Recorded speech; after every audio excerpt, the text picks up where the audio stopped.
Welcome, welcome, welcome. Merry Christmas to everybody. Thank you for coming out and joining me today. We had a lot to talk about. Just trying to get a couple things squared away here still while this is setting up.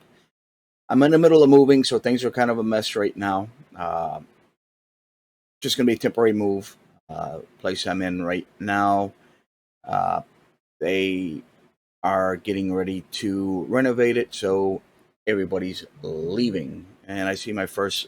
I had two viewers rather just now, and one's left already while waiting for everything to get started. I do apologize. I need to say to everybody, Merry Christmas, Happy New Year. Thank you for coming out and joining me.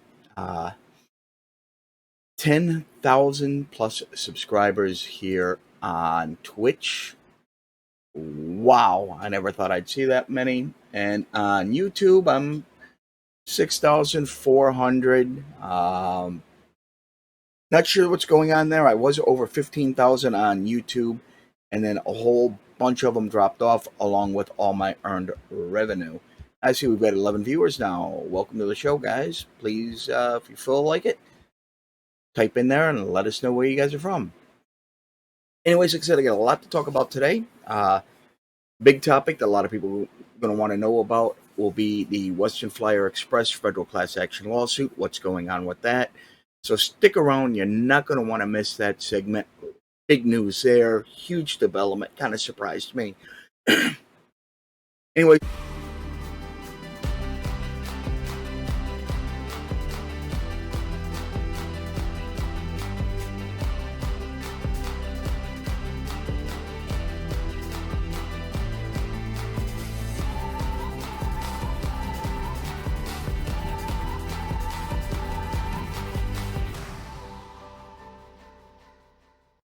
I'm going to start out talking about what the FMCSA did to us recently. Back in October, they decided to take it dry, ram it in deep, break it off, and then beat us with it. And that is the speed limiter mandate. Some of you drivers might remember back in between September and October of last year, 2022, the FMCSA had their open public comment period, as they do with any new regulation they're getting ready to release. A regulation they have no authority to produce or create. They're not Congress. All laws must originate in Congress. But these regulatory agencies have taken upon themselves to create new registration or new regulations and new laws. And that kind of sucks. Anyways,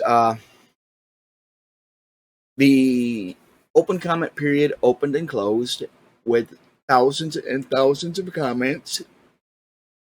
90 some percent of them were to negative. Don't do it. We don't want it. It's not worth it. It's not useful to anybody. It doesn't do anything but penalize drivers for the actions of others.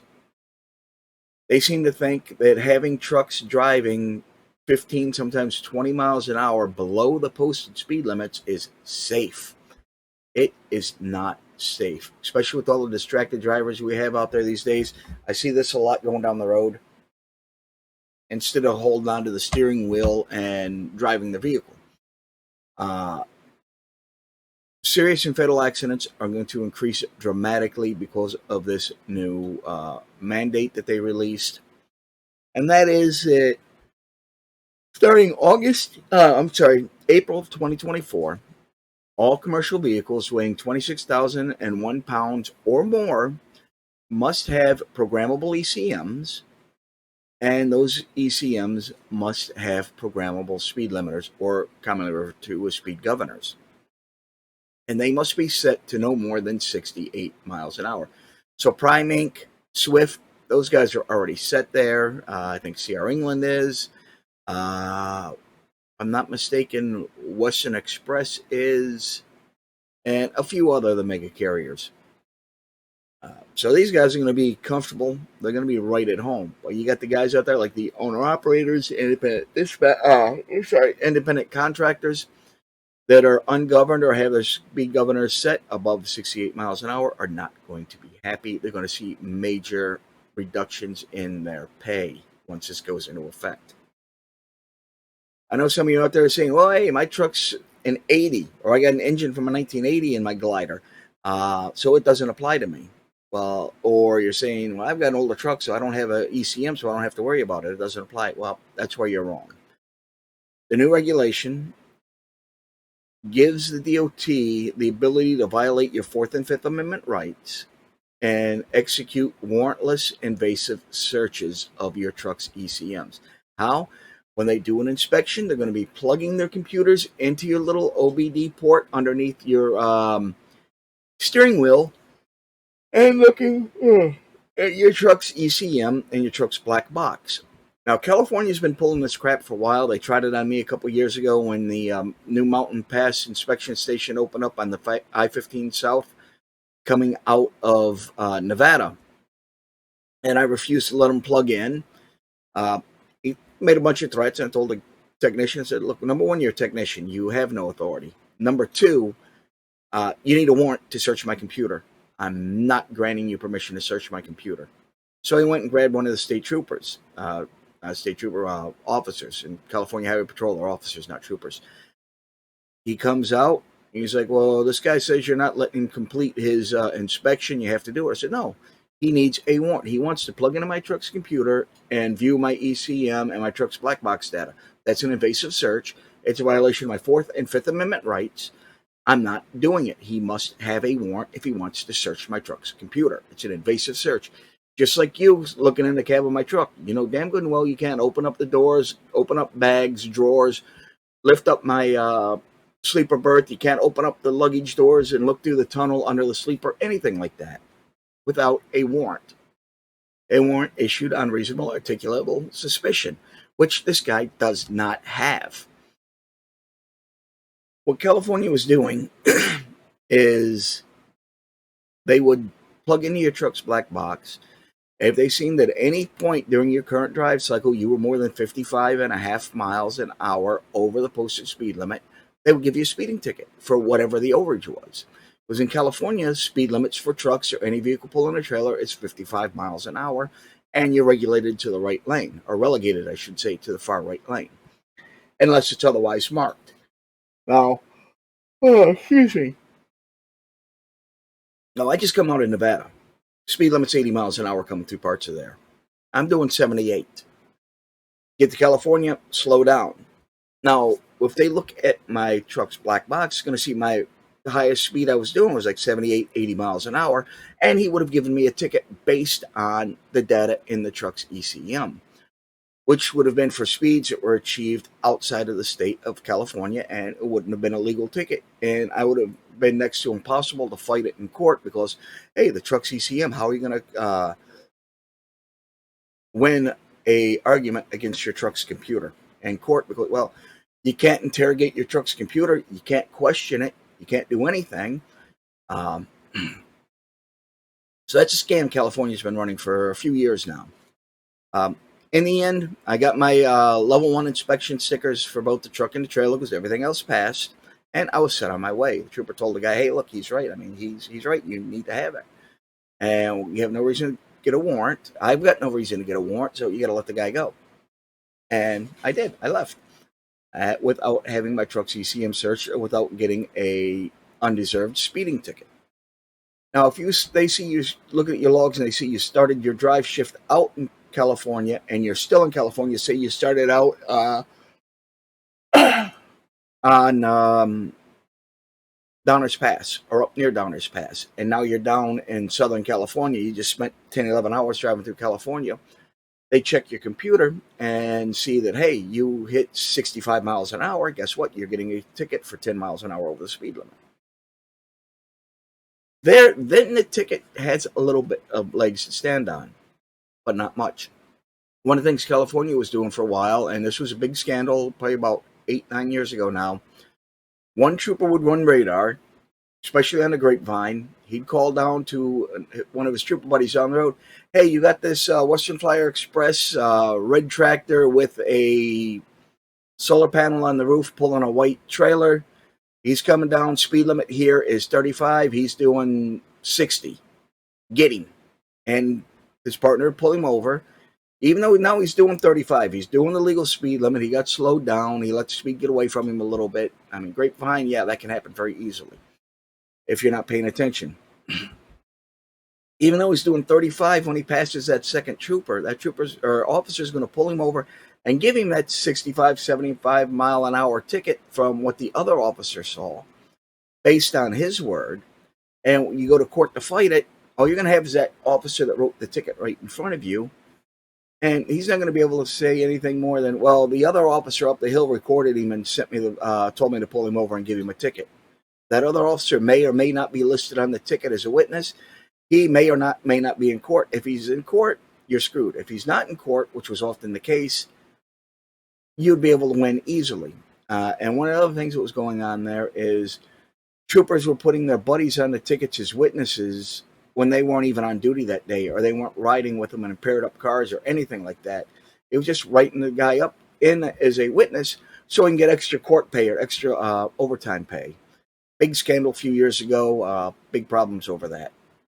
Now, excuse me.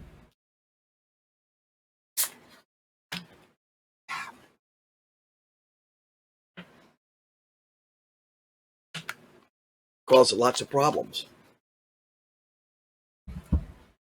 Now,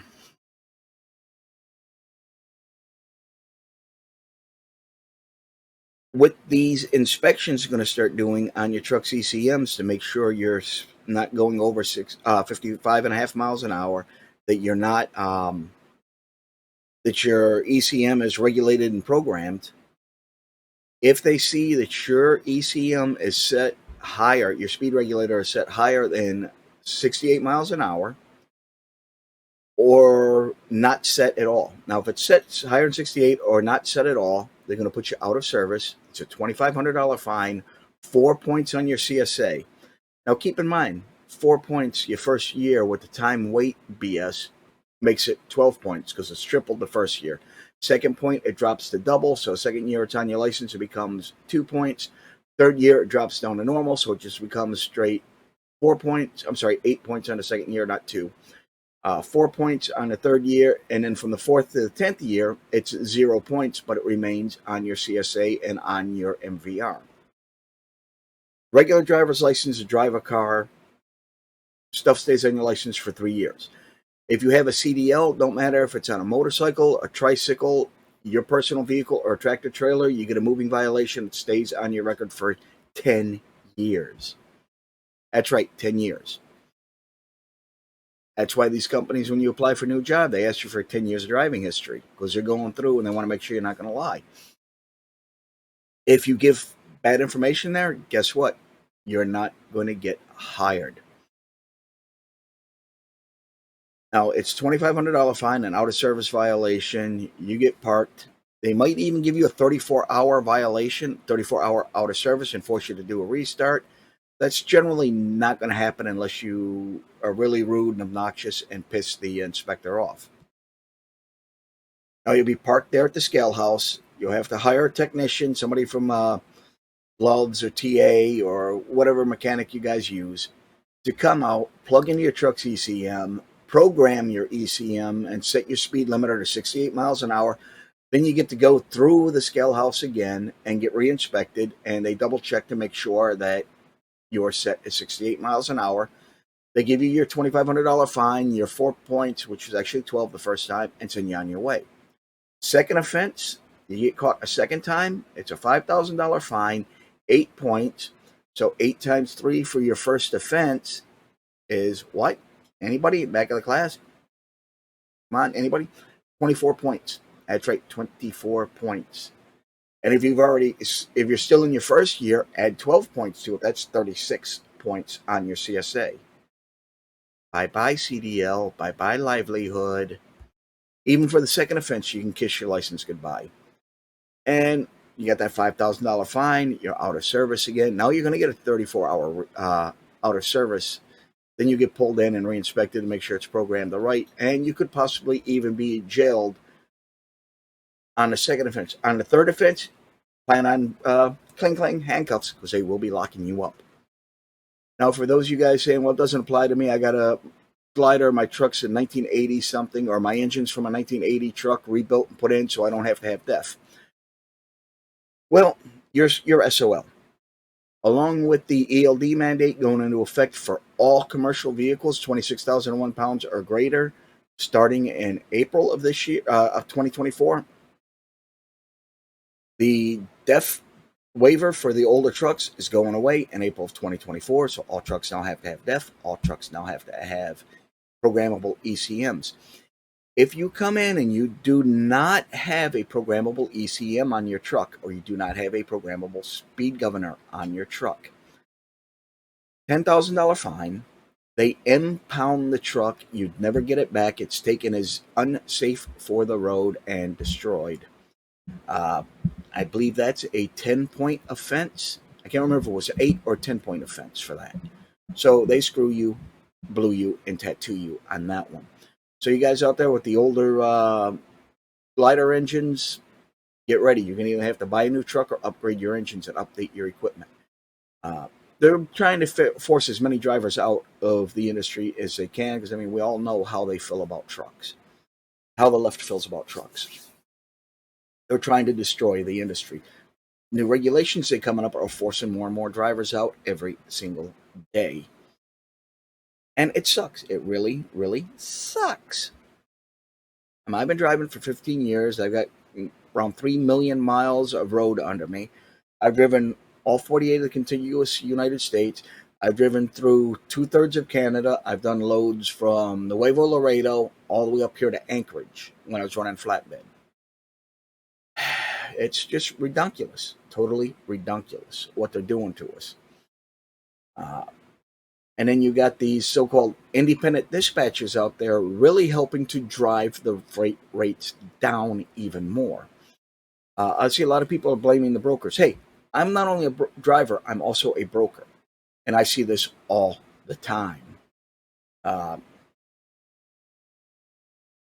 not going to give out my brokerage information right now. That'll come out in a later video once I get relocated and get reopened.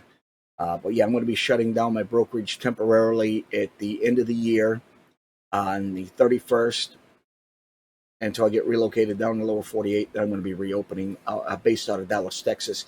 So I'm moving my brokerage from Anchorage, Alaska to Dallas, Texas. But we'll talk about that in another video. And we'll talk about that a little bit here as well. We'll talk about it now. My brokerage is 3 years old now. I've basically been letting it age. I've moved a couple loads through it, but not many. Just trying to get my information out there, get my name out there. I have right now close to 4,000 different carriers signed up with me. I've only given work to a couple of them. I'd say out of 4,000 have signed up, I've probably rejected 15% of them on average. And that's a good thing. To be able to go to court and show you've rejected carriers, if it comes down to it. Why would you need to go to court and show that you've been rejecting carriers? So say you hire a carrier. It's just a regular independent driver. He gets out there, he's moving a load, falls asleep behind the wheel, or has a major mechanical malfunction, wrecks into the back of a minivan, or crosses the median and hits a minivan head-on, kills 4 out of 6 people in that family. Well, the remaining people are going to be suing. They're going to be suing anybody and everybody they can. That's the shipper, the receiver, the carrier, and you as the broker. Now, you're going to go into court. If you can walk into court and say, look, Your Honor, generally brokers are not responsible for any liability on a load. We are an intermediary. We're the middleman. Our job is to accept the load from the shipper and reach out to different carriers and say, I got this load. Would you like to move it for me? They go out. The carrier picks up the load. They deliver it. They transport it. They take care of everything else. Generally, I, as a broker, have no liability on that load. My liability is to make sure I have a safe, reliable carrier, that they deliver the load safely, and that they get paid on time and in full. But because all these independent dispatchers out there are violating the bona fide agent rule, which, yes, you can be an independent dispatcher. But the thing about being an independent dispatcher, according to the FMCSA, an independent dispatcher works for one carrier and one carrier only as a independent employee or a contractor of that carrier. He cannot work for multiple carriers. He can only work for one carrier only. He cannot call shippers. He cannot solicit loads. He cannot negotiate load rates. He cannot accept payment from the shipper. Cannot factor. Cannot post to load boards. Cannot rebroker or double broker loads, which a lot of them do. There's a lot of things an independent dispatcher cannot do. Regardless of all the BS information out there, you got, especially since COVID and the lockdown, there's been an explosion of so-called independent dispatchers out there acting in the capacity of brokers. They have no authority. They don't have their bond posted, the BMC or the BMC 84 or 85 posted with the FMCSA. The carriers have no recourse, no way to go after them for unpaid loads. Now, me as a broker, I have my BMC 85. I have the trust bond. I have my broker authority. I have an MC number. I have a DOT number. I also have contingent cargo insurance, E&O, errors and omission insurance, and general liability insurance. Same coverages that carriers are required to have. Although I'm not required to have anything more by law, I'm not required to have anything more than the $75,000 bond posted with the FMCSA.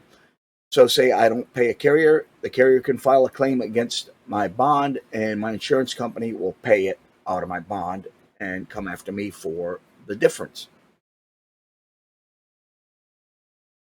Now, as an independent dispatcher, I have no bond. There's nobody for the carrier to go after. I see message after message after message out there every day. I see a couple messages posted. Hey, what do you know about this dispatcher? They didn't pay me for this load. They owe me $8,000. They owe me $5,000. They owe me $10,000. What are my options? How do I go get my money from them? How do I get my money from them? Well, their only option is send the bill to the shipper. Make the shipper pay it. The shipper will have to go after them for the money. Now, keep in mind, some shippers can take up to 180 days to pay. So it could be that the dispatcher hasn't paid them because they haven't got paid yet. Well, here's the problem. The dispatcher is not supposed to collect the payment. Payment's supposed to go directly to the carrier, and the carrier is supposed to pay the dispatcher. That's the way it works. As a broker, I factor. So when the carrier sends me their signed bill of lading and their proof of delivery and their invoice, I send it over to my factoring company, who pays it same day or next day. I offer quick pay to my carriers at no charge. I see other carriers, brokers out there charging 5-10% extra to do quick pay. I don't do that. I don't get charged a quick pay fee. My factoring company doesn't charge for quick pay or same day or next day payments. So I'm not going to pass that on to the carrier. So yeah, if a broker, if I was paying, say, 2% factoring fee for quick pay, I would have to push that 2% off to the carrier.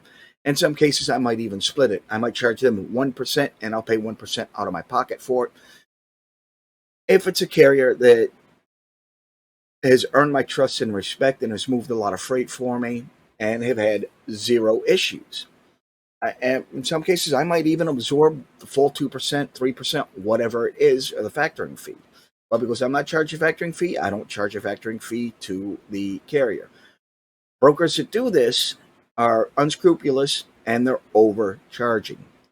A broker should not be charging any more than 12 to 15%. That's the national average. 12 to 15% of whatever the load is. Now, if I'm doing it, if it's a cross-country load, if it's a long-distance load, I'm charging 10%. If it's a tri-state load going within a 3-state radius where it's picking up, I'm charging them 12%. If it's an in-state load, I might be charging 15%. Actually, I got that all. Flip that around. I got that backwards. 15% for long haul, 12% for tri-state, and 10% for local haul. Local hauls pay less, so I'm going to be taking less. But yes, I do have Some of the same overhead carriers do. I have overhead that they don't. They have overhead that I don't, like their maintenance and their fuel costs. Speaking of fuel, they get 100% of the fuel surcharge. I don't take any of it. There are brokers out there, there are dispatchers out there that'll take half, if not all, of the FSC on you. Crooks. They have no business in this industry. Uh, Now, I have EDI fees. The larger carriers do have EDI fees. The smaller carriers probably don't have EDI unless they're direct dispatch or direct customer of the shipper, then they might have EDI to deal with. EDI is electronic data interchange. It's how the big shippers want you to do business because now everything's somewhat automated. They will send the dispatch to you electronically. But first, to set that up, I got to pay $1,500 out of pocket up front to set up EDI for that one account. I pay $175 a year. I'm sorry, $175 a month to have the EDI tunnel active and running between us. Plus, I pay $2.10 for every load tendered, regardless whether I accept it or not. So, say I have a shipper, say Walmart, well, say a shipper, a produce company, sends me 10 loads, all going to Walmart. Well, I'm going to pay $210 just for them to send those loads, even if I only accept one of them. If I only accept one load and reject the rest, I'm still paying $210. So it'd be worth it for me to take all the loads and try and find trucks for them, which is not always going to be easy, especially when you're talking produce or meat loads, refrigerated loads, loads like dairy and whatnot that are on a timetable. They need to be delivered in a timely manner. You don't want to be sitting on a load for a week trying to find a carrier for. So now I'm going to pay $1,500 out of pocket for that. I'm going to pay $210 to accept 10 loads that they just sent me. Whether I find a driver for them or whether I accept them or not, I'm paying that. Plus, I'm paying $175 a month to have that account going. Then I'm going to pay my load board fees. I'm going to have to pay for insurance. Like big shippers out there now, they want the brokers to have the same insurance coverages that the carriers do, even though we're not legally responsible for the freight. Like I was saying earlier, if I have a carrier go out there and wreck and kill somebody, I walk into court and I say, well, Your Honor, I just hired them. They sent me the carrier pack. I sent it to them. I mean, I thought they were a good driver. Talked to him. He seemed like a nice guy. I gave him the work. No, I didn't look at his FMCSA. I didn't look at Safe Assist. I didn't look at Carrier Watch. I didn't check his insurance history. I didn't check his safety rating. Didn't have time. Well, guess what? Part of that liability is going to be playing on you because you failed to do your due diligence. You were negligent in hiring that carrier. Me, I can walk into court and say, well, Your Honor, the gentleman sent me his carrier packet. I did a little research on him. He had a good safety rating, a good carrier watch score, good CSA, PSP score. Everything looked good. I talked to him. He seemed like a genuine, honest guy, seemed knowledgeable. He's been doing this for a while. I've done all my due diligence. And in fact, just this last year, I've rejected 13% of the carriers that applied to me because they have had poor safety ratings, poor driving history, poor insurance history.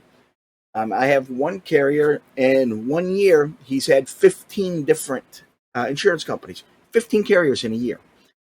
That could be a sign that the company's in financial trouble. They're insurance hopping, trying to find the better rate, the cheaper rate.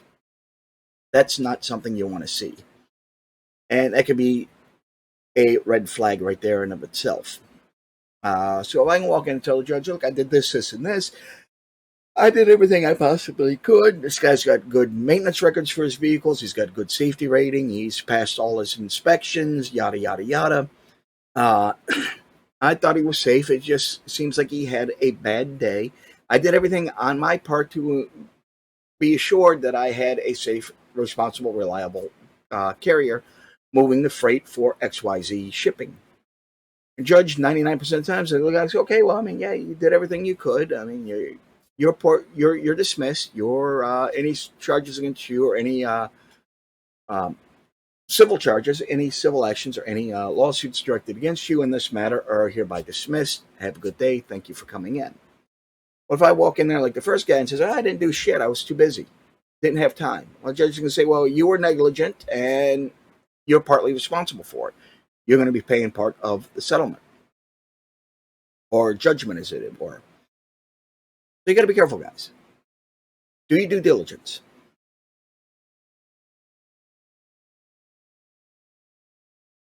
But as a broker, I also, a lot of these shippers want me to have the same insurance coverages to do.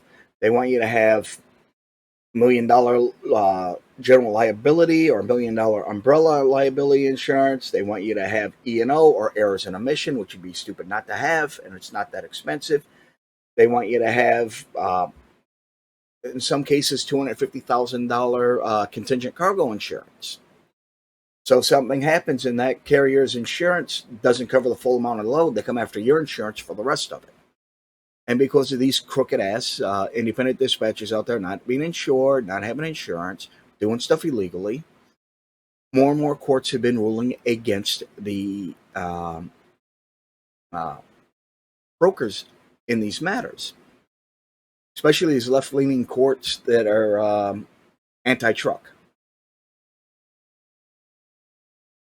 It's getting dangerous out there to be a broker. I mean, there's more and more brokers are folding every year. I think we lost 6 major brokers in the last year, and a lot of it has to do with the independent dispatchers. It's gotten so bad that this is the only thing under the Obama administration that I've approved of, and that's a small section of the IIJA, or the Interstate Infrastructure and Jobs Act.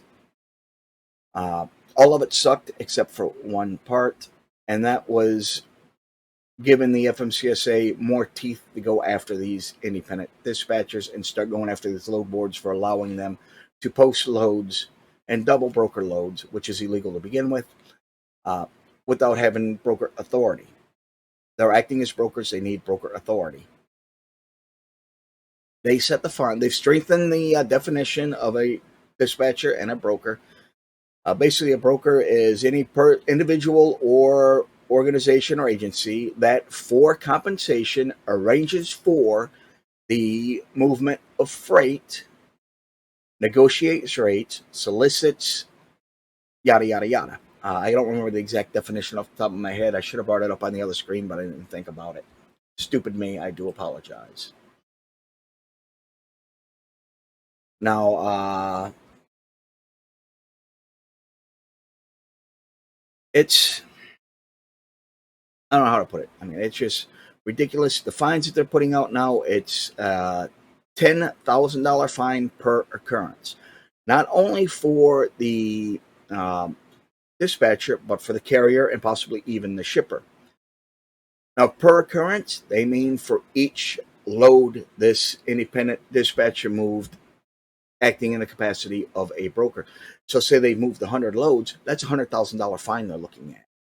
If a carrier has used them 5 times, that's a $50,000 fine the carrier's looking at. If the shippers use them 1,000 times, that's a $100,000 fine the shipper's looking at for using an unlicensed, unauthorized broker. The FMCSA, under the IIJA, has declared that independent dispatchers are a threat and danger to the transportation industry and the general public at large. They're unregulated. They are not authorized. They are uninsured. Now, a little anecdote here. It was a woman that I used to know. She's no longer with us because of this particular incident. She was a broker based out of Texas, Lubbock, Texas. She made the mistake of not creating an LLC. She was working under her own name. She didn't think there was any reason to do an LLC. You want to form an LLC for your brokerage. If not, at the very least, you want an LLC, if not an S Corp or C Corp. She was working as what's referred to as a sole proprietor. She was working as herself, under her own name, under her own social security number. When you have an LLC, you're working under your business name, under your business's EIN, which is your company's social security number. It's issued by the by the IRS. It's your employer identification number. That's what you pay your taxes under. She'd hired somebody to do move some equipment for an oil field. It was a hot shot. Guy called her up out of the blue. Hey, I seen you got this load posting that's available. I'd love to do it. I got a hot shot. I can do this, that, and the other thing. There's 2 drivers, so we can get it done quick. I said, okay, no problem. Send me your carrier packet. She got the carrier packet, didn't do all her due diligence. She just looked up real quick to make sure that it was an active authority and didn't go any deeper or really dig into the background or dig into them. Like me, if I end up at a point where I go to court, I tell the judge, well, look, once I receive the carrier packet, one of the first things I do is check their safety rating, check that their authority is active. I call their insurance company to verify that they have insurance. I require them to list me as a certificate holder. So, in other words, I'm authorized to go after the insurance company, or the insurance company agrees to pay me my losses should something happen and I need to go after them. And it doesn't cost the carrier anything to add you as a certificate holder, and that is a requirement of all my carriers. So, anyways, she didn't do that. She just gave them the load. The next day, she got the invoice from them, got the signed bill of lading from them, showing it was delivered. She submitted it to factoring. They got paid that afternoon. She gave them a second load and a third load. In a week, she gave them 3 loads moving multi-million-dollar pieces of oil field equipment. She thought she had a great team here. They were working fast. They were getting stuff moved. They were delivering. They were giving her the invoices in a timely manner. They were getting her the signed bill of lading in a timely manner. Then she starts getting the phone calls. Hey, this is a shipper. We're looking for that piece of equipment. It wasn't delivered. He's like, yes, it was. It was delivered 2 days ago. I've got this carrier's invoice here and the signed bill of lading. I got the receipt that it was delivered. Here, I'll send it over to you. They're like, well, we don't know who signed it. We don't know where it is, or did they deliver to the right job site, which can happen. A lot of times on the oil fields, you're just going by GPS coordinates. You don't know exactly where you're going. There's not a regular street address. You're driving through these haul roads. I know I've worked the oil fields down in the Permian Basin. I know how it goes. Where you're going to be going out, you're getting close to your drop and you see a job site. Okay, well, that's where I'm going. You pull in, you deliver, they sign, and you leave. Sometimes these job sites aren't expecting the equipment. It just shows up, comes and goes around the clock. One hand not knowing what the other is doing. So the shipper would be like, oh, hey, check with them, make sure they dropped it at the right spot. I think they took it there's a job site like 2 miles beyond us. They probably delivered there by mistake. We need that picked up and brought back here to the right spot right away. Our wellhead shut down. We can't do anything without it. She gets a hold of them. They're like, oh, yeah, no, we delivered it. We delivered it. We got the paper signed. You already paid us for it, in fact. She's like, well, yeah, I'm getting a call from the wasn't delivered. Make sure you delivered it in the right spot. I need you to go back. You're delivering to the same well site anyways. When you get there, ask them. Make sure you're going to the right spot. If not, you got to pick up all that equipment and move it to the right spot 2 miles down the road. Yeah, no problem, no problem. If we made a mistake, we'll fix it. Don't worry about it. Don't worry about it. We got you. We got you. Then the call starts coming in again for the second piece and the third piece. She sent these guys 3 pieces of equipment, multi-million-dollar pieces of equipment, being sent to a specific job site. They never made it. These guys, turns out, were forging signatures on the bills of lading, sending bogus invoices and bogus signed bills to her and getting paid next day. That was one mistake she made. She was allowing them to do quick pay right out the door. You got to work for me 90 days before I do quick pay. I'm sorry, guys. Or you got to move a certain amount of loads before I start doing quick pay for you. You need to prove yourself. Sorry, but that's just the way it is. Well, now she turns around. She tries to file a claim against their insurance company for the missing equipment. She had to do a police report that the equipment was stolen. She had to do a police report that they had basically committed fraud. She got a hold of the insurance company. The insurance company for that carrier instantly rejected the load, saying, yeah, they don't operate in Texas. We don't know what you're doing here, but you're trying to defraud us. She's like, no. Here's the paperwork and everything. They said, well, call the shipper. Well, she'd been calling them direct on the number she had for them. They were ignoring her calls. They would hang up on her. Then all of a sudden, the phone number was disconnected. Her emails were starting to bounce back as undeliverable. They were ignoring her emails to begin with. So she goes on the FMCSA website. Again, she looks up the company, calls them direct. Well, it was a linen company in Ohio that only does linens. Yeah, we don't have hot shots. We don't do regular trucking. We're a linen company and laundry. We supply linens to local restaurants and hotels. We go back and forth. We pick up the dirty, wash it, and take it back. That's it. We don't do general trucking. And you're not the first person to call us about this. Somebody cloned our company. They got our information offline, made up fake paperwork, and has cloned our company. Basically, identity theft of this linen company. Now, this poor woman, Gail, she was beside herself. She ended up getting sued by the factoring company for the money they paid out that they were out of pocket. She got sued by the shipper for millions of dollars and missing equipment.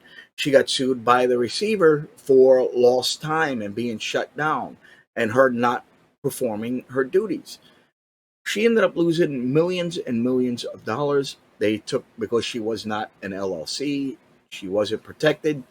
They sued her personally, took her house, her cars. Her husband took the kids and left her. They took her retirement plan. They took all the money out of the family bank account, basically left them destitute and penniless. She wound up living on the streets and ultimately decided to opt out. A very, very sad thing to have happen. And I'm hearing more and more stories like this as the months go on here since COVID, of more and more companies being cloned and independent dispatchers not being properly trained. They're taking these little courses online. They're paying $1,200, $1,500 to take a course from somebody online. They're posting a message on Facebook. You want to be a freight dispatcher? Come take my online course for $1,500. I'm going to teach you how to do it and make all your money back in a week and make hundreds of thousands of dollars a year. It don't work like that. And these shippers, some of them don't realize what's going on because the carrier are they're getting a copy of the carrier pack that the carrier sent to the dispatcher. From me, they don't get a carrier pack; they get a broker's pack. They get a legitimate broker pack that has my business license, has my SCAC registration, has my UCR registration, has my business license, has my authority, has a copy of my insurance policies and my insurance bonds and our contract. I mean, my carrier packet is, or my shipper package is probably 15, 20 pages long. I forget exactly what it was. One of them's 15, the other one's 20 pages. I have a separate packet for shippers that I do for carriers. One's 15 pages, the other's 20 pages long. I forget which is which offhand. But they're being sent false information. They're being sent bad information. And they're giving these guys loads. And some of them, they're double brokering. They'll grab a load off the load board, then turn around and repost it on another load board and double brokering, which is illegal. The only way you can double broker a load is the shipper, the receiver, the carrier, and the broker all must agree in writing to specific stipulations. Both brokers, I should say, have to agree in writing. So you got the shipper, their original broker, the receiver, they all have to agree. Then the second broker has to agree, and that carrier has to agree. So there's a lot of people you need to get on the same page and agree to it. And a lot of carriers, if it's a double brokered load, they won't touch it because they're losing a lot of money. And some of these independent dispatchers are charging 50%. 50%, half of the load. Then they're keeping the fuel surcharge on top of it. So these guys are losing out. Leaving a carrier to go cross country, sometimes they're not even getting paid enough on the load to cover their fuel bill. It's another reason these guys are a danger to the industry. I just got to shake my head. Now, as you guys know, I'd already planned on having had this done this fall, having had relocated back down to the lower 48 and start working for a tanker company. I'm still working for 10 Roads Express. Big mistake. I guess it's going to make me out to be a bit of a hypocrite. I'm going to tell you guys in a minute why it's not a good idea to work for 10 Roads Express while at the same time working for 10 Roads Express. So yeah, call me a hypocrite. I call myself a hypocrite. Goes well. I am a hypocrite for doing this.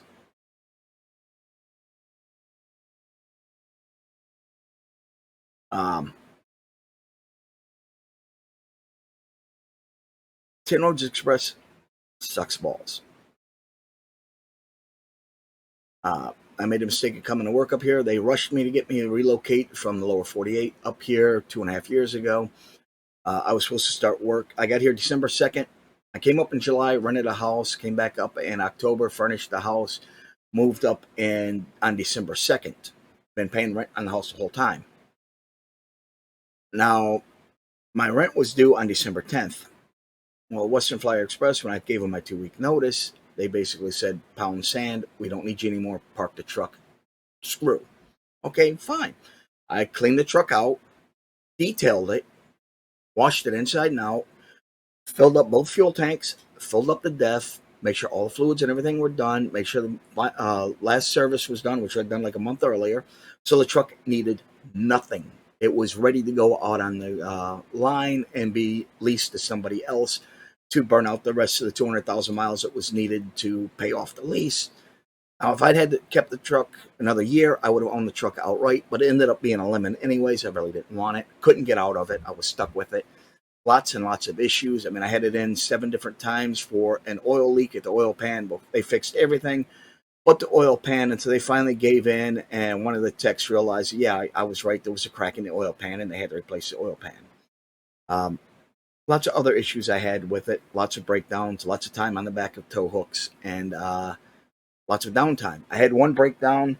If they'd fixed it when I kept asking them to, and it was a minor issue, I would have been fine. But they kept letting it go, pushing it off, pushing it off, pushing it off. Wouldn't fix it until I had a major breakdown. I was down 21 days at a hotel in Arizona, out of my pocket. They kept saying, "Oh, don't worry, you're going to get breakdown pay. You'll get breakdown pay. You'll get breakdown pay. $150 a day. Blah blah blah." Never seen a penny of it. Never seen a penny of my detention pay for going on 2 years. Kept fighting for my detention pay that I was owed. Never got a penny of it. They started running a scam on the fuel purchases, saying you have to buy your fuel at Pilot Flying J only. Your cards will not work at any other fuel point from this point on. We got a deal where we get a huge discount. In the beginning, the discount was $1.25 a gallon we were getting back. Then after a couple months, we were only getting about 45 cents a gallon off. So I asked one day, well, what's going on? How come the has dropped so much from $1.25 a gallon discount to 45 cents a gallon? Well, because we just gave you guys a bump in pay, we decided to keep most of that fuel discount because, well, you can afford it now because we gave you the pay raise. Well, it wasn't a pay raise. It wasn't even a pay bump. Uh, they call it a pay raise. It was a 10 cent a mile raise. Woo. Which actually helped out a little bit. Uh, Plus the fuel surcharge. They said, well, you don't need it all. What they were doing is, this is the way their scam worked. Say we bought 100 gallons of fuel for $500. We would pay $375 for that 100 gallons of fuel. We get $1.25 back a gallon. Then they turn around, and that's what they were. We'd pay them $375, and they'd pay the $375 to Pilot Flying J to what the actual fuel cost was. Then they turn around and they knocked it down to like 45 cents to 50 cents a gallon. Well, just say, make it easy. We're going to say they cut us from 125 to 50 cents a gallon discount. So now we turn around, we buy that same fuel, that same 100 gallons at $500 worth of fuel. For instance, just throwing out a random number. They were being charged by Pilot Flying J, they were being charged $350. I'm sorry, $375. But they were charging us $450 because they cut our discount down. So they were overcharging us for fuel and pocketing it. It was a scam, a multi-million-dollar scam for them.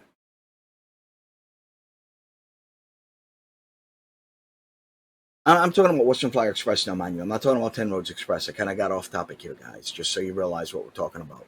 Um, Lots of problems with Western Flyer Express over stupid crap like that. I mean, they owe me personally over $25,000. They were underpaying me 25 cents a mile on my mileage. Because originally I came in as a lease driver to drive originally came in as a company driver just to drive the I-10 corridor, just to run I-10 end to end, coast to coast, Florida to California, back and forth. They convinced me to become a lease driver and go over the road for 25 cents more a mile. Well, I never got that 25 cent a mile pay bump. I never, even though we had a signed agreement, an amendment to my contract showing that I'm supposed to be getting this. First, they're like, oh, yeah, no, okay, we'll get that straightened out. We'll get that straightened out. Don't worry about it. We'll get that straightened out because they're still showing you doing this route, even though you're doing OTR. It took like 6 months for them to straighten it out and show me properly that I was doing OTR. Didn't pay me for any of that. After they got me over there on the proper routing in the system, they still kept the 25 cent. They didn't give me that 25 cent a mile bump saying, oh, well, you took too long. You should have brought it to our attention sooner. I've been fighting with you guys for this forever. Talk to my dispatcher. Here's my Qualcomm messages. Here's my email messages. Oh, yeah, you should have came to talk to a specific person. Well, nobody told me to talk to him. I've been talking to everybody but. I even talked to Randy Timms, the owner of the company. He said he'd fix it. Never fixed it.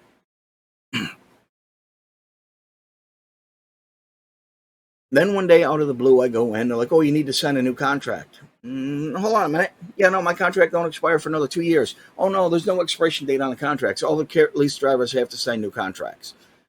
They changed the L on the number on our numbers to a C, or was it C to an L?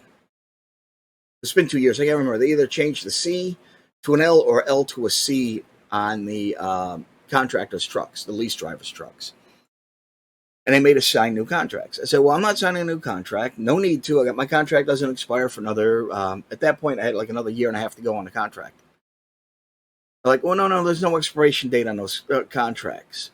They cancel when we want to cancel them, and then you have to sign a new one. Hold on a minute. I went out to the truck, printed it out. No, on my truck, I have a Wi-Fi hotspot, got my laptop. I have a mobile printer, mobile scanner, all that. I had a complete mobile office. With my hotspot and my eFax account, I can scan, copy, print, fax everything right from the cab of my truck. I went out, printed out a copy of the contract, went in, turned to the page, see right here, this contract shall remain in effect for 3 and expire 3 years from the date of signing. Well, I signed on this date. I said, oh, look, I almost got 2 years left on the contract. I'm not signing a new contract. Oh, I didn't know that was in there. Well, I actually read the contract. So he said, well, I'm going to call the attorney. I said, call the attorney. Talk to the attorney. He's like, oh. I'm standing right there all this. So no. I couldn't hear what the attorney was saying, but I hear him saying, oh, I didn't realize that. So he's right. Okay, I'm going to call Randy. He calls Randy, the owner. Tells Randy what's going on. Randy says, well, if he wants to stick to the contract and he's got us like that, that's fine. But we're going to hold him to that contract, and he's going to go back to the pay rate that's in that contract. We're going to take back any raises or pumps we gave him. We're going to take all the stuff back, and he's going to pay full price for the fuel. He's going to do this. He's going to do that. We're going to hold him to what's in that contract. So basically, they said either I sign the new contract or they're taking my truck and they're going to terminate the contract. Then he talked to somebody that was supposedly the attorney and realized that he couldn't do that. He talked to the owner, and the owner was all pissed off and said, you do it this way or he's gone. So yeah, I ended up having to sign a new contract, and I initialed it SUD, signed under duress, behind my signature. Because that's what it was. They were forcing me to sign a new contract under threat of pay loss and under threat of job loss, which is all completely illegal. Well, find out what was going on there and why they were doing the new contracts. They're like, oh, well, it's the same contract. It's just the wording's changed a little bit, make it a little easier to understand. Well, I don't need to make it easier to understand. I understand this fully. I've read the whole contract. Why do you think it took me so long to get it back to you? Why do you think I was the last person to hand the contract back to you during orientation? Because I read the whole damn thing, cover to cover, and it's a long contract. So, signed a new contract, marked it SUD. They didn't catch it. I went in and I struck a couple lines out, which I knew were not enforceable, and left it at that. So on the cut, when they took it in, they scanned it in, gave me the copies of it back. So I have a copy of it for my file. And they didn't realize that I'd written SUD at the end of it. They signed right after I did. Didn't realize SUD was written on it or anything like that. Well, I get a phone call one day from a law firm that is handling a lawsuit, federal class action lawsuit against Western Flyer Express over their lease purchase program. And I talked to the attorney, and the attorney goes, "Oh, you shouldn't have signed it. You'd have been able to sue them and do this, that, and the other thing if you hadn't signed the new contract." I said, "Yes, I signed it, but you got to keep in mind, I wrote signed under duress at the end of it, SUD, behind my initials and my printed name because I knew they were forcing me to sign a contract under duress." And the guy starts laughing. He goes, "Yeah, you got them by the laws, then. You got them. You have copies of both contracts." I said, "Yes, I do." I scanned them in and sent them over, along with my paperwork to join the class action lawsuit against them. And the attorney went to work for me, added me to the suit, no problem. Added a few extra things to the suit over it. It was a lot of fun, but I'm not going to get into what happened with the suit. Um, it's been going for 2 years. I expected it to go for at least 5 to 10 years, but it's been a little over 2 years now, and there's been some good news that's come out of it. Kind of shocked me, but we'll get into that a little later on. We'll come back to that. I want to talk to you guys about Western 10 Roads Express. Like I started to and got a little sidetracked. Uh, with what 10 Roads Express did to me and a lot of other drivers is stupid. No sign-on bonus, no orientation pay. They rushed to get me up here. They wouldn't let me take the road test at one of their facilities down in the lower 48. They wouldn't let me do my drug test down in the lower 48. They rushed to get me up here, so I got up here on December 2nd. Uh, then they didn't get me in for my road test until the 13th. Did the drug test the 14th. Didn't get to work until the 17th. So I sat here for 15 days without work, twiddling my thumbs. Now, in the meantime, my rent was due on December 10th. Western Flyer Express withheld my last paycheck, $5,500 in change. And see, I got an email from them on the 9th when my paycheck was due saying, "Hey, we're withholding your pay, and this is the deductions we're taking out of it. We got truck recovery, we've got truck detailing, we've got to put new tires on it, we had to do this, we had to do that," which was all bull. The number one, the truck was turned in to the truck assignments manager. He signed the receipt for it, so he can't charge me for truck recovery. It went to Oklahoma City where it picked up, where I picked it up at. I took it back to him. He signed the receipt for it, so he can't charge me for that. As far as the tires go, those tires are brand new tires. They were just put on 6 months ago. Brakes, rotors, and drums were just done. The B service was just done 30 days ago. That truck needs nothing. It doesn't need detailing. It doesn't need anything. Here's pictures of it when I picked it up. Here's pictures of it when I dropped it off. It's actually cleaner when I dropped it off than it was when I picked it up. The contract cancellation fee was a bogus fee. It's a walkaway lease. You can't charge a cancellation fee on it. And they said, "Well, tough, we're charging you this anyway, so you're not getting any of it."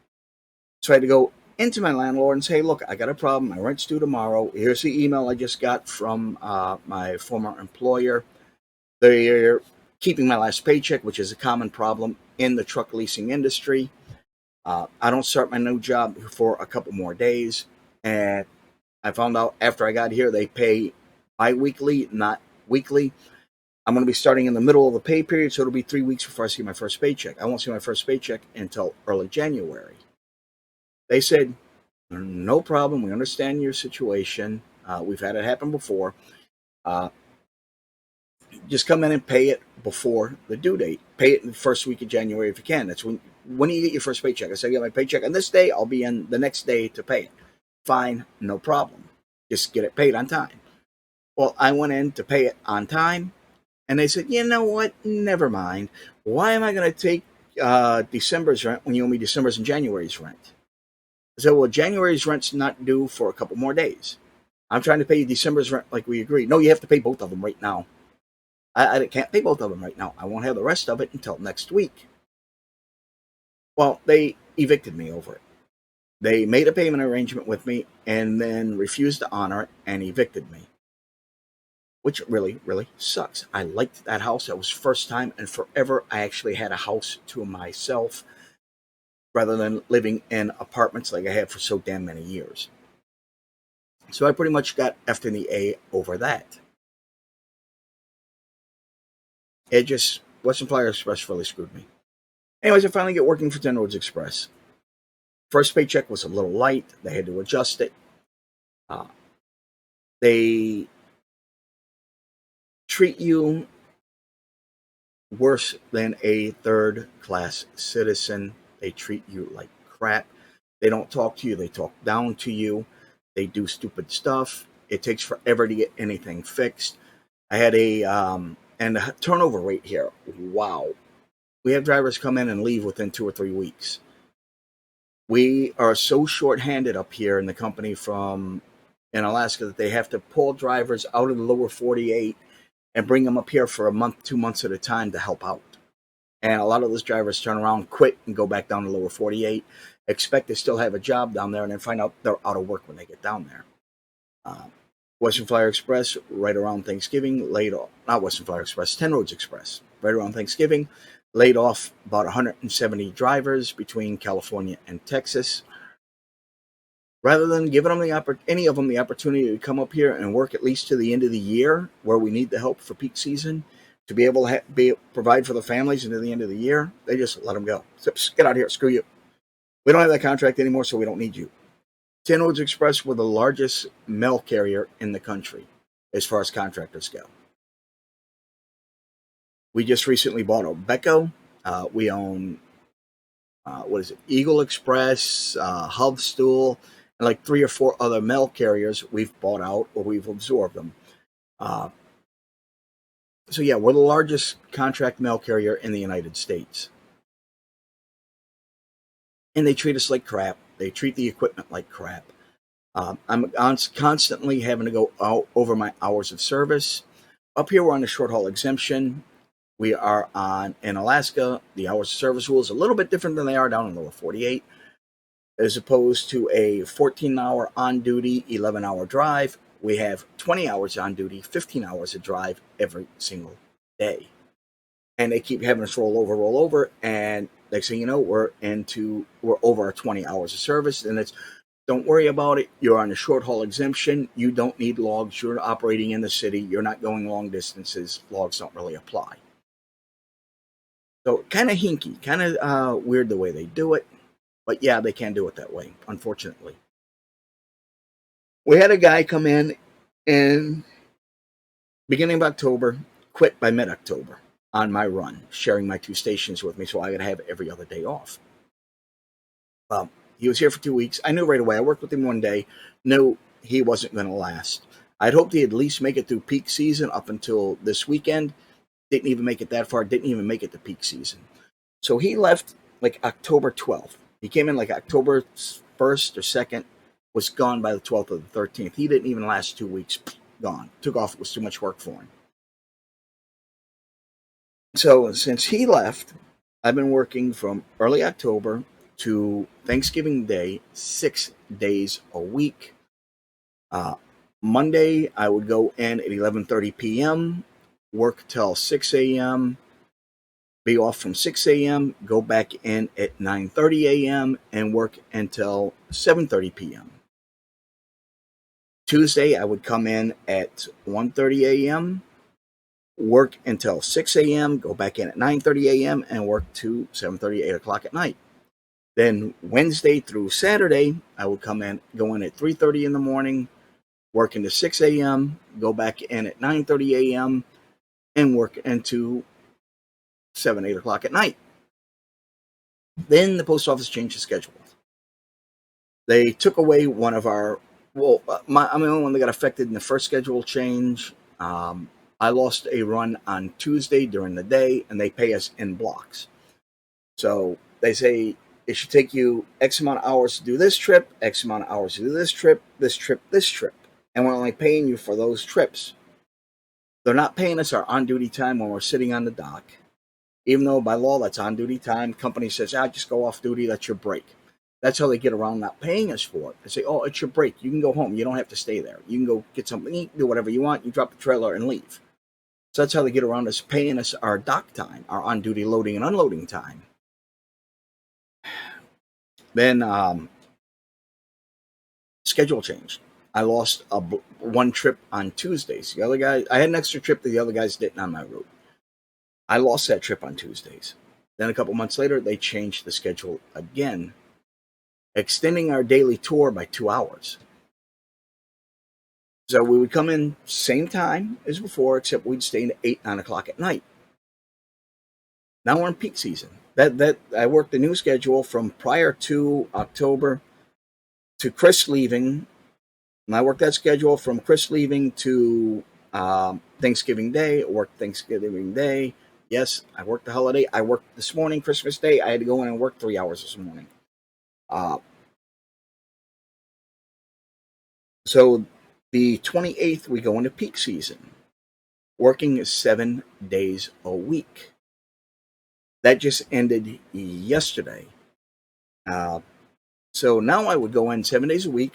I'd go in 11:30 at night, work through till, well, I'm sorry, Monday through Saturday. I go in 11:30 at night, work through 6 a.m., go home, go back into work at 11:30 in the morning, and work all the way through into 9:30 at night. I do this 6 days in a row. Sundays, I'd have to go in and work from 11:30 a.m. to 2 p.m. every Sunday during peak season. And twice during peak season, we had an extra trip, so I had to go in at 1:30 in the morning, work to 6, then go back in at 11:30 in the morning and work to 2 on the Sunday because we had extra trips on 2 of the Sundays. And this year, last year there was plenty of times where I was taking full loads. During the regular off-peak season, we worked 2 stations. During peak season, we worked 1 station. Last peak and the peak before, I was filling up the docks. I was taking full truckloads to my station, and sometimes I'd have to do extra trips because there was no room on the truck to put the mail on. This time, I think the most I ever got to was about 60% load on the truck.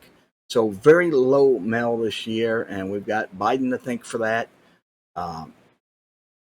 Bidenomics and this inflation. I've seen it in this Christmas season, and the dramatic decrease in packages being shipped through the mail. And that's one of the reasons I'm still here and I haven't made the relocation yet, is Bidenomics and inflation. And all the pay cuts under the new schedule that they changed this to, extending our tour 2 hours every day, removing and canceling 1 trip each day. Instead of having 3 trips during the day, I have 2 trips during the day. So for those 6 days, losing the additional 1 trip each day, that's another pay cut. I've had 2 pay cuts. 2 pay cuts I've had this year. My first pay cut, I lost about $80 a day. Now I'm losing about $210 a week because of these pay cuts. But I got to work longer hours because they only pay us for the blocks that we work. The company wouldn't stand up, wouldn't do anything, wouldn't fend us with the post office and say, no, we're not going to do that. That doesn't make any sense. They want us to work later because carriers are being forced to stay out later to deliver mail. And we got to pick up their outgoing mail, the raw mail stuff they pick up from people's mailboxes and stuff that are being sent out. Well, we're staying into a certain time, but they got carriers scheduled 2 hours later. They had scheduled carriers working until midnight on Friday. Midnight, mailmen were still out there delivering mail here in Anchorage. Midnight, can you picture that? But we leave hours before that. So the next day we would come in, we got to pick up the mail that was picked up at the night and dropped off at the station after we left. We'd had to do that anyways. One of the points of this new schedule was to prevent us from having to bring late arriving mail to the post office the next day. And whoever come up with this idea needs to have their brains examined. It just don't make no damn sense. Don't make no damn sense at all.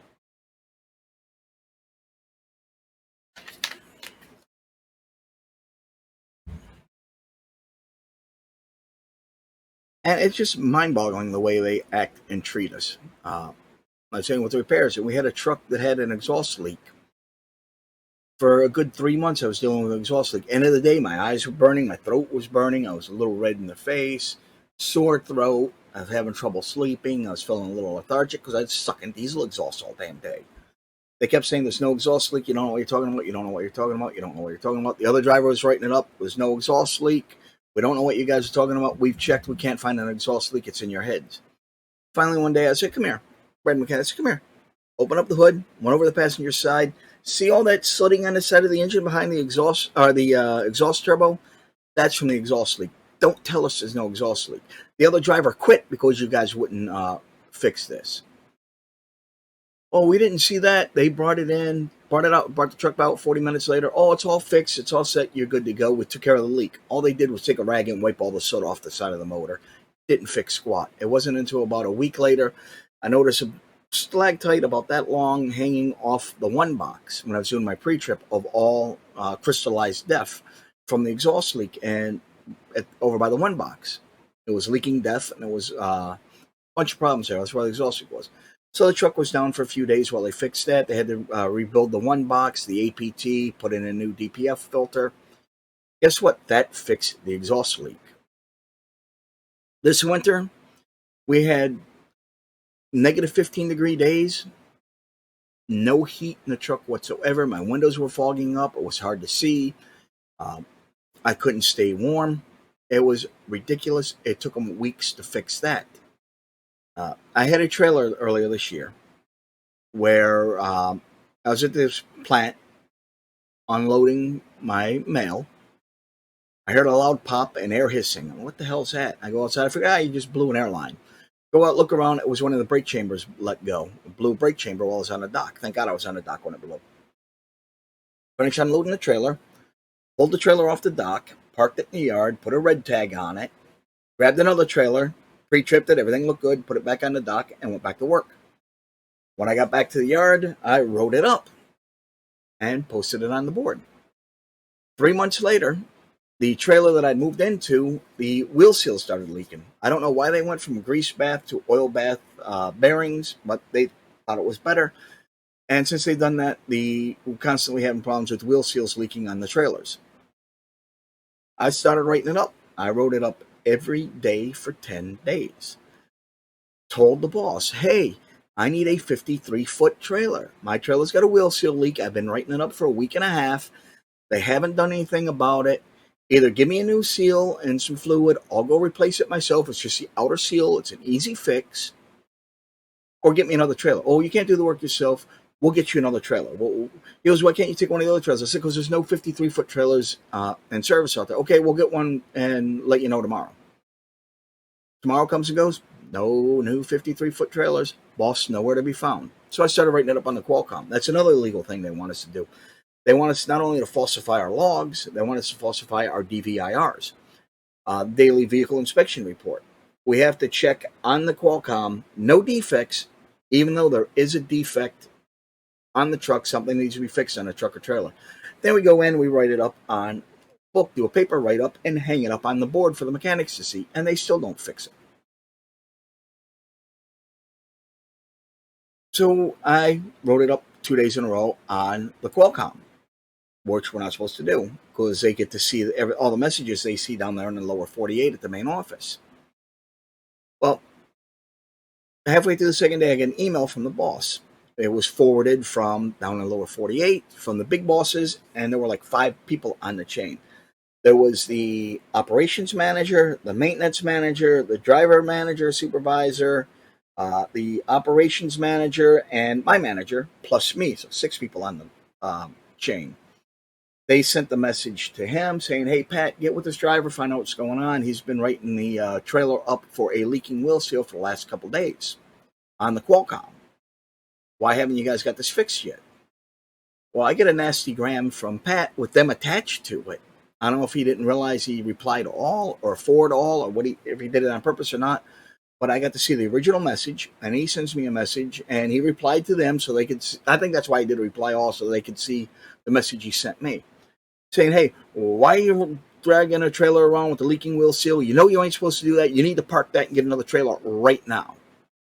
So I replied, well, Pat, if you remember, I talked to you a couple days ago about this, that I need another trailer. There are no 53-footers on the yard that are in service. Everyone there is broken down. I've written this up 10 days now before I started writing it up on the Qualcomm, and here's copies of all the write-ups because we use duplicate paper. So I had a copy of every write-up I did in the book, scanned it in, and sent it to him. Could see every day that I've been writing it up for a week and a half. And then I said, remember, I talked to you the other day, said I need a 53-foot trailer. I need to put mine out of service. She said, no problem, you'd get me one. And then I haven't been able to get a hold of you since. So this isn't on me. This is on the mechanics and it's on you. And I replied also, everybody in the main office in the lower 48 seen my reply and seen all my write-ups prior to writing it up on the Qualcomm. And of course, I got yelled at privately. Don't ever write anything up on the Qualcomm. It makes us look bad. They don't need to know down there what's going on. Apparently they do, because that's the only way we get anything fixed around here is when we start writing it up on the Qualcomm and they start questioning it down there in the lower 48. So it says, we got you another trailer. When you go in this morning, drop your trailer, pick this trailer up. So I go in, had them unload all the mail they'd already loaded overnight on my trailer. I got to put this trailer out of service. They got another trailer for me. Moved it over, parked it, grabbed the trailer that they told me to move into, looked at it, had a fresh DOT inspection sticker on it, which is why this is right here is a prime example of why I don't think companies should be allowed to do their own annual DOT inspections. I pull the long form out, look at it, everything's done, was done just a couple of hours earlier, overnight, boom, put it back in, hooked up to the trailer, put air to it, and right away I started hearing air leaking from it. What the hell's that? First I thought, check valve. Walked around to the back and realized it was a brake chamber. That's when it dawned on me, wait a minute, this is the same trailer I wrote up months ago for the this blown brake chamber. They haven't fixed it. How are they going to do a DOT inspection on it and not fix it? So I went back, disconnected from it, put another red tag on it, went back over, grabbed the original trailer I had, put it back on the door, and went in and said, hey guys, you got to reload the same trailer. The trailer they want to move into is not safe for the road. It's got a blown wheel cylinder, brake cylinder, brake chamber rather. And they were pissed because they had to unload the truck and then reload it a second time for nothing. And I sat there, I took a picture of the long form inspection report. I took a picture of the inspection sticker they put on there. I took a picture of the tore up friggin' glad hand seals that were on the trailer that should have been replaced if they'd done a proper inspection, and did a reply all. So everybody down there seen it. Hey, what's going on here? I can't take this trailer. It's not safe for the road. This is the same trailer I wrote up almost 4 months ago now when that brake chamber blew on me. Here's the original write-up. And how are they going to go put a DOT inspection on a truck when you got these bad glad hand seals on it? It's got a leaking air chamber, which means they did not do a proper inspection on it. How are they going to put a fresh DOT inspection sticker on it and a long form saying that all the brakes are good? Oh man, did that cause some friction down the south and up here. Everybody was pissed. I was getting dirty looks. I was getting yelled at. Next thing I know, I'm on probation for a year for writing stuff up in the Qualcomm and sending messages that I shouldn't be sending. Okay, guys, whatever. So I get a message later on from Pat. Oh, I didn't know they did that. They must have missed it. I said, Pat, here's the original write-up from months ago. There was a red tag on that trailer. They took the red tag off when they put the inspection sticker on it. So you can't tell me they didn't know there was a bad brake chamber on it. It was written up months ago. There's the copy of it. There was a red tag on it, tied on it. It didn't just fall off. They took it off and didn't do the repairs. I'm not going to drive a truck down the road with a blown brake chamber and not having any brakes and losing all my air pressure and having my brakes either spring on me and lock up or go out altogether. Not happening. I had to use a truck again that still had the leaking wheel cylinder. And by the way, the wheel on the opposite side of that axle is starting to leak now too because they didn't fix this one. So I get an email from him later on. Okay, that trailer that you wrote up, it's fixed now. It's good to go. Please change into it at the end of the day. Well, I got back over there at the end of the day. Before I even dropped my trailer in the yard, I walked over, looked, hey, look, brand new brake chamber. Oh, hey, look, brand new glad hand seals. Hey, look, a brand new light bulb. The light bulb was only about 30% of the bulbs, LED bulbs, were blown in it, so it was still a good bulb. The brake lights and everything was still working, so I didn't write it up. But they replaced that one as well. They actually swept the trailer out, which is a bit of a shock. But the only reason the work got done on it is because I pressed the issue and I got the big bosses involved in it, which made me look bad, but made them look even worse. You're going to try and throw me under the bus? Well, I'm going to throw you under the bus and I'm going to back over you 2 or 3 times with it. I don't do anything I can't back up. I don't say anything I can't back up. I've got my receipts. So stuff like that. And they got that spy camera in there that spies on you, that watches what you're doing as a driver and watches the road. that goes off when it shouldn't and doesn't go off when it should. Um, like times I turn around, grow my beard back out. If you guys might remember from other videos, I had a full beard. If I'd end up like scratching the side of my face because the beard was itching, and anybody that's growing a beard knows it itches when you start growing it out. The camera would see that, and next thing you know, I get a phone call or I get a email from them saying I'm going on probation for using my phone. It's a final notice, a final warning. You get caught using your phone while driving again, you're going to be fired. That's not what are you talking about? I didn't use my phone. Did you look at the video? The AI in that camera system needs to learn. There's a difference between this, driving down the road, and doing this while driving down the road. Did you even look at the video? No, you just went by the alert that the camera sent you without looking at the video to see what was going on. So now they had to go back into the archive, dig the video, look at it, and cancel that friggin' write-up because, well, I did nothing wrong. But they were trying to fire me over scratching an itch in my beard. They don't know you by name. If they call you, it's never anything good, or they want you to come in and work late. Now, beginning of this year, I got diagnosed with high blood pressure, high cholesterol, and diabetes. I'm 50. I just turned 51 this week, but no, it's been 2 weeks. 10 days ago. I turned 51 10 days ago. Happy birthday to me. I can't believe I survived another trip around the sun. Anyways, it sucks that happened to me. But what are you going to do? So every 3 months, I'm supposed to be going into the doctors for a follow-up, check my A1C levels, check and make sure the meds and everything they got me on are working. But I'm still able to drive, and I'm relegated to a 1-year medical exam certificate at a time now. And my MEC currently expires on January 5th. Here it is, December day. Merry Christmas again. So I've only got a couple days left on my medical exam certificate to keep my license or to keep working. So I've been trying. In October, I used to know what my schedule was, what days I had on, what days I had off. So starting in October, I had a doctor's appointment scheduled. Chris quit. I got called into work. Oh, Chris just quit. We need you to come in and work. I got a doctor's appointment. Well, we need you to work. There's nobody else to cover. You have to come in. You're on the schedule now. So I'm like, crap. So I call up, cancel the doctor's appointment. I'll reschedule it when I can. A couple more times this happened where I schedule and then called in last minute on my birthday. My first time naturally having my birthday off in over 2 decades, where I didn't have to ask for my birthday off, where I actually had it as a regular scheduled day off. I've been off all week. From Saturday all the way through. Here it is Thursday. Good. I still got my birthday off. I'd scheduled another doctor's appointment for my birthday, not only for my diabetes follow-up, but to renew my medical exam certificate, my DOT. An hour before my doctor's appointment, I'm getting ready to walk out the door. I get a phone call. Well, why aren't you at work? Because I'm off. No, you're not. You're on a schedule. The fuck I am. I am not on that schedule.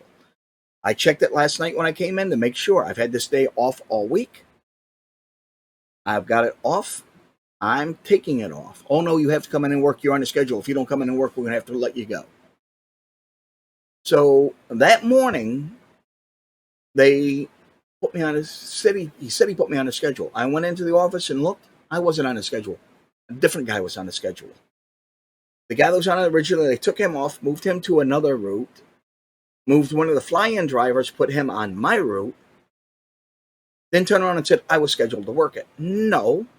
So it turns out I had the day off after all. I had to call up last minute, cancel the 5th doctor's appointment in a row I've had to cancel in 2 months. Well, now they're charging me a $125 cancellation fee for the last 3 appointments I've had to cancel because of this crap, because of these scheduling issues. I blew up on the boss. I said, look, man, the message you're giving me is F your health. The company comes first. I'm done. I had it. I'm looking for another job. As soon as I get another job, I'm out of here. Then all of a sudden he starts throwing a bunch of time off at me. I said, no, I'm not taking a freaking time off. Especially now, I need the damn money. Oh yeah, I'm pissed as hell at these guys. But when they turn on and they're telling you, screw your health, the company comes first, it's time to look for another job. They won't fix anything when it's broken. You got to argue and fight with them to get anything done. It's just, I don't know, man. I don't know. Where are we at here?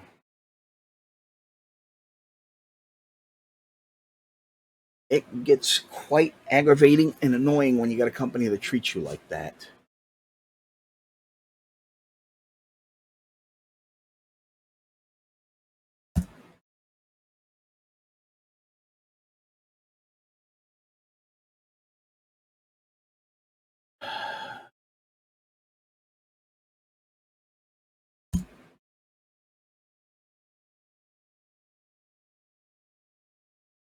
So it's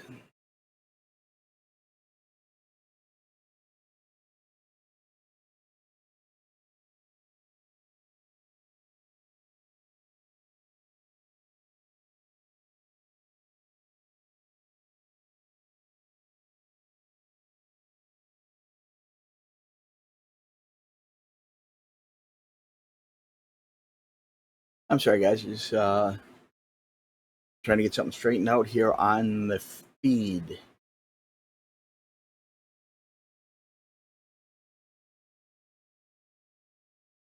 No, no, no, no, no. Oh, crap. Okay, sorry about that. Hit the wrong button.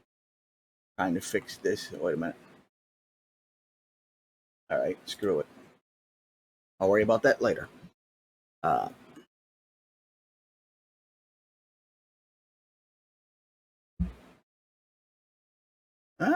Christmas party. Yeah, invite me to a Christmas party. It's too late in the day to go. That's why, because it says it's suspicious activity.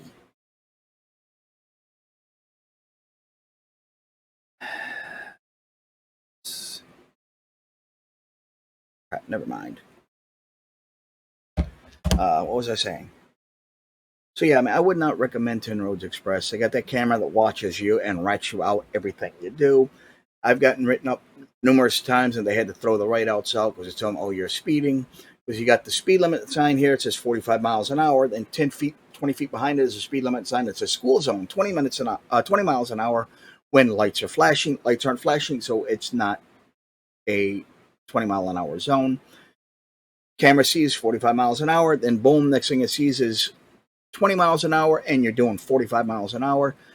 It says you're speeding, you're doing 25 miles an hour over the speed limit. And I got to tell them, look at the video. Don't just go by the alert that you guys are seeing on your computers from the camera's AI. Look at the video. You will see that there's a sign that it says school zone, speed limit 20 miles an hour when flashing.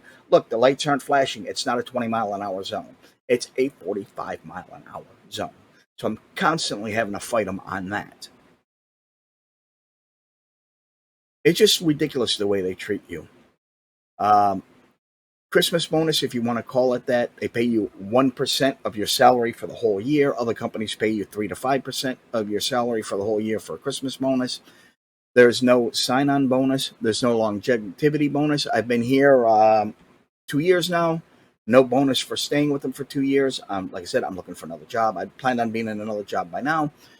But because of the pay cuts I've taken recently, like I talked about earlier, uh, the Bidenomics and out of control 40-year high inflation under Biden, and it's costing more and more money. This right here, this 2 liter Diet Coke. When I moved here 2 years ago, this was $2.88 a bottle. Now it's $4.99 a gallon. A bottle. It's $5 for this. I'm not a coffee drinker, but I drink a lot of this, and I've been drinking a lot more water too now that I've got diabetes.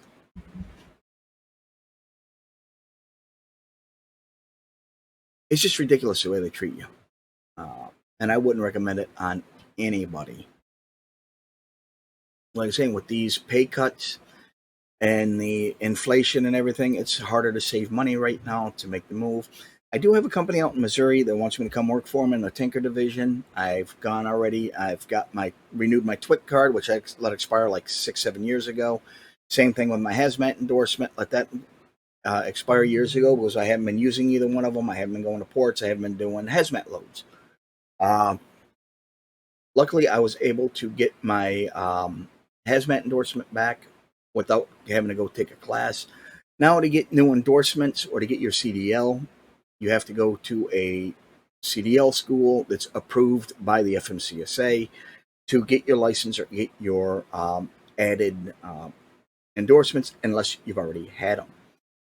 I had to go renew my TWIC, and thankfully, one of the good things that came out of COVID was before, to get your TWIC and to get your hazmat endorsement, you had to pay two different fees and do two different fingerprinting sessions, two different background checks. Now they combined it to one. If you have your TWIC, you don't need to go do a new fingerprint background check for your hazmat. You just have to pass the test or go through the school, pass the test, and then apply for your card or your hazmat endorsement. I got a hold of Michigan, I got a hold of Rhode Island, and I got a hold of Nevada. Got copies of my old MVRs showing that I did at one point have my hazmat endorsement on my license, as well as my passenger endorsement. And I was able to transfer those, reactivate those on my license without having to take the road test, without having to take the class work. All I had to do was take the written and pass the written test, which was nice and easy. Boom, went up to the window, said, okay, here's my abstracts from last 3 states where I've had my hazmat endorsement in the past. Here's my new TWIC card, just updated it so I have fresh fingerprints on file there. She looked at it, verified the TWIC was good, verified that I had the hazmat endorsements in the past and that I passed the test. Same thing with the passenger endorsement. She looked and seen I had passenger endorsement, looked and seen that I had passed the written test. $35 to print a new driver's license, and it was added. I was in and out of the DMV in like an hour and a half because I had an appointment. Still had to wait a while. So I got those back. Now, the company down there in Missouri that wanted me to come work for them, it'd be a lease purchase program again.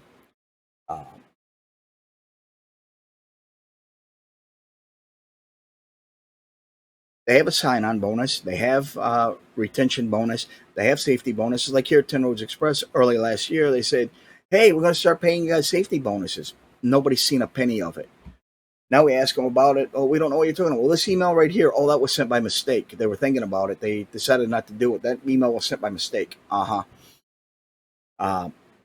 They pay longevity bonuses. They pay referral bonus. I'm supposed to be getting $500 for every driver referred. I've referred 2 drivers. Both of them are hired. Both of them worked. I'm supposed to get the $500 bonus the first day they work. Didn't get either bonuses, and neither one of them lasted more than 30 days anyway, so it doesn't really matter, I guess. Just like Western Flyer Express didn't pay me for any of my referral bonuses. They owed me for 11 of them. Didn't get paid any of them. They claimed that those drivers were hired through outside recruiters. They were not. I brought them in through the company recruiter that I talked to directly. And I was able to prove that, and they still refused to pay me. Oh, it's too late now. I got screwed out of that money as well.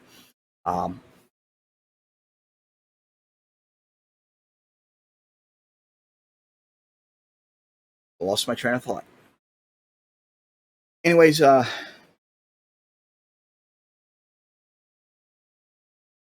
company down there in Missouri, decent company. I got another company out of Florida that's been courting me lately. I don't know how they got my information, but they reached out and contacted me.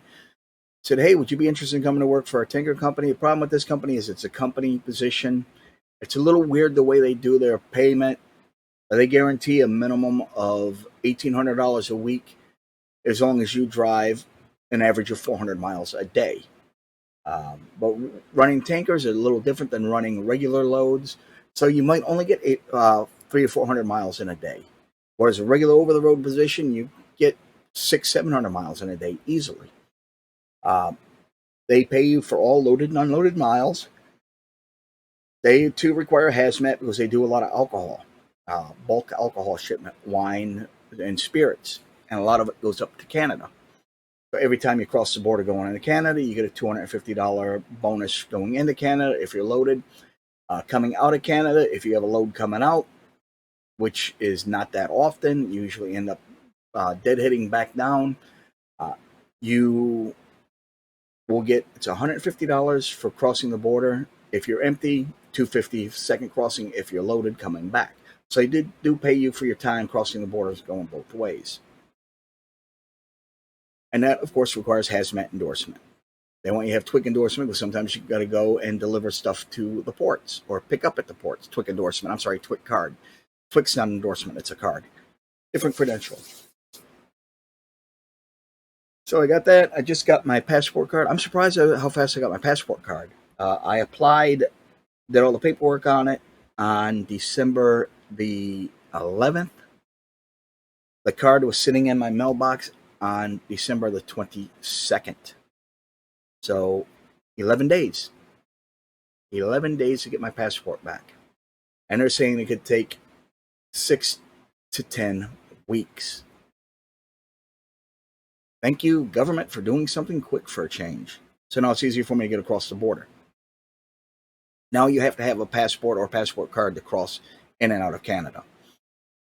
It's been like that for quite a few years now, if you didn't know. Before you needed your driver's license and your birth certificate. When I was living in Detroit, we had what we called the enhanced CDL, which has a little RFID chip on it. That Michigan's enhanced driver's license and enhanced CDL was the only license in the country that worked as a passport card without having to have an actual passport card, where you scan it just like you would your fast card, and you can cross right into boom, boom, in and out quicker. You got to use the Trusted Traveler lane when you were flying. Now my TWIC card, I get to use my Trusted Traveler to get through security a lot quicker. You just use your TWIC number when you're buying airline tickets. You punch in your TWIC card number where it says Trusted Traveler. You're automatically enrolled as a TWIC holder, and you get through airport security a lot quicker. Me, it takes a little longer because I'm normally traveling with a firearm, so I got to go into the check-in at the counter, stand in the ticket line, check in at the counter, fill out a form, declare that I have a firearm.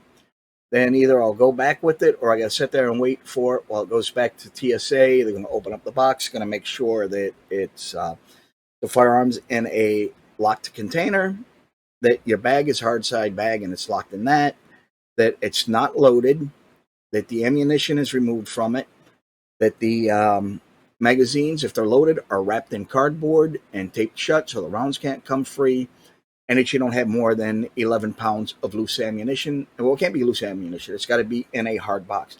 They do not let you use the manufacturing packaging anymore for aircraft. They have to be in a hard box, a hard-sided box, secured so they don't fall out or pop open or anything. Who is this calling me from an 800 number on Christmas morning? I'm not answering no call, an 800 number on a Christmas day.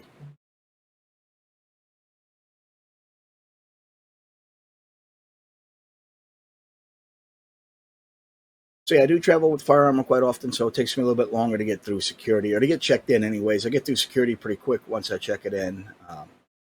Twice I've had the pilot come up to me, I had the head stewardess call me up to the front of the plane and out onto the gantry to meet with the captain and find out if I had a firearm. Do you have a firearm with you? I said, yes, sir, I do. Is it in the cabin? No, it's in my checked baggage below deck.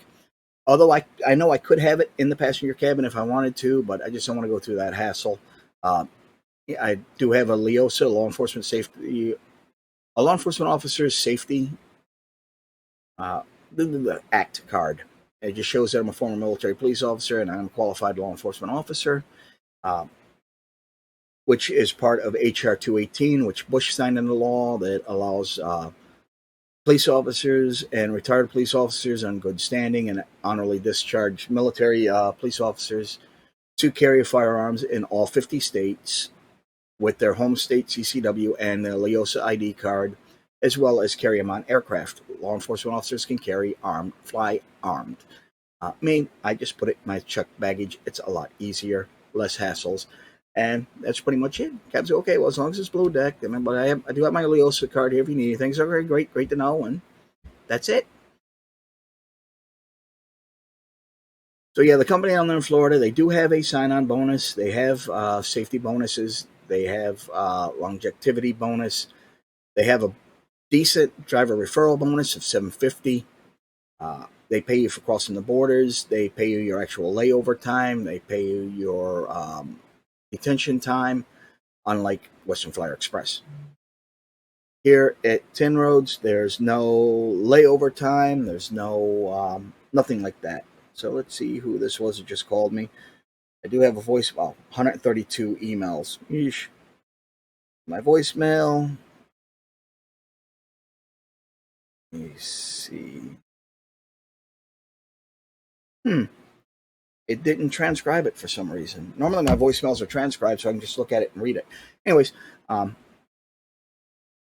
so I'm at a trying to decide which of the two companies I want to go to work for. Both of them still have positions. They're tanker companies, so there's always positions available. It'll be easy to get to work for them. I just got to get back down to the lower 48 first. Neither one of them will hire me out of Alaska. I am planning on moving to Dallas, Texas, sometime in the spring. And I'm transferring my freight brokerage to Dallas. Just set up my LLC down there. I now have a office space down there. So yeah, I'm getting things ready to go with that. And the brokerage is going to be a fallback position and well in case I don't get to renew my DOT physical and lose my CDL because of the issues with the diabetes. Now, I've been trying to get the doctor's appointment so I can get follow-up done. When I was first diagnosed with diabetes, my A1C was 9.3. Within 90 days, I had it down to 6.9. Then I got it down a little bit lower to 6.3. When I went to my last checkup 5 months ago now, it had come up to 8.3. I got it back down. I managed to get some home A1C test kits. I've been testing it every month, so I got it back down to the low sevens. But because I've been working 7 days a week, so many weird hours, I've been eating more fast food than I should be eating. I've been taking in more carbohydrates than I should be, and it's driven my A1C. I tested it again last night. I'm back up to 8.3 again, which is not ideal. You want it to be 6 or below, ideally 7 or below. The lower it is, closer to 5, the better. But yeah. So I don't know what she's going to say about that. I do got to wait until I see what my schedule is going to be for the upcoming week. In fact, I got to go by the office here in a few minutes and check to see if the new schedule is up and if I'm working tomorrow or not, because I don't even know what the schedule is for tomorrow. So that kind of sucks. Now, yeah, so I am planning the relocation. I am still have my brokerage. Like I said, I'm just letting it age. It just turned 3 years in November. So I'll be able to really start pushing it out there now. A lot of places won't deal with you if you're less than 3 years old. You have to have like I mentioned before, the shippers are pushing for us to have those extra insurance coverages. So I got to come up with the money for that to add the contingent cargo insurance, the extra liability insurance, the E&O I already have. I got to renew my BMC 85 next month. Which is my bond, my BOC, my BOC filing is still good. Everything else is good. I'm updating my MCS 150 because I've been aging it. I haven't really been using it, so I had to file my new annual with my new or biannual rather report with the new address. Once I get that filed, my new PO box. Well, I shouldn't say my new PO box. PO box I've had up here for a couple of years now, but I didn't have the my brokerage associated with that address. I had it associated with a virtual office. I no longer have that virtual office, so I'm got to update it to my PO box. Once that's done, then I can file another amended update for it. I believe it's the MCS 130B, or it's the 150B. I forget, so you can change the company name and change the company's address officially. So once I get that stuff in and get that all updated, I'll be good to go there. I'm changing the company name. We'll release that later on. And yeah, we'll get that stuff going. For side hustles, things I started doing on the side to make a little extra money, to make the move a little more easier, and to pay off my credit card bills and stuff. I started a small power wash company midsummer last year. I've done a couple small jobs on it. It's wintertime, so I'm shut down for now as far as that goes. But in the springtime, I'll be able to start power washing again. I am using an app called Roadie, Roadie. It's a delivery app. I do a lot of deliveries for like Home Depot, some medical stuff. The two main loads that come across are Home Depot and Delta Airlines, picking up people's bags or packages, cargo that got sent air cargo, and delivering it to them. Some of those pay decent, but you got to pay attention to them. Like there was one not Home Depot, Delta had posted, and they were posting it multiple times a day for 4 or 5 days. Then they stopped posting it, so I don't know if who was waiting for the package drove all the way up from Sterling, 157 miles to pick it up, or if they got some sucker to do it. But they started out 157 mile, 300-pound load. They wanted to pay $29 for. Yeah, nobody's going to do it for that. They finally got up to about $100. Still not enough. I'm going to need at least $300 to do that. It's a 150-plus mile round trip run. It's a long day. And that trip can take 8 to 10 hours going one way in the wintertime.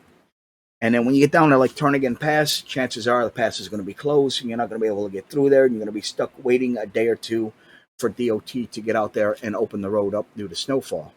I think they've gotten 10 feet of snow down there, and already here in Anchorage, we've gotten close to 8 feet of snow this year so far since early November. So yeah, it's not worth it to go that long of a haul for no money. I mean, I'm going to spend $100 in fuel just drive there and drive back in my personal vehicle.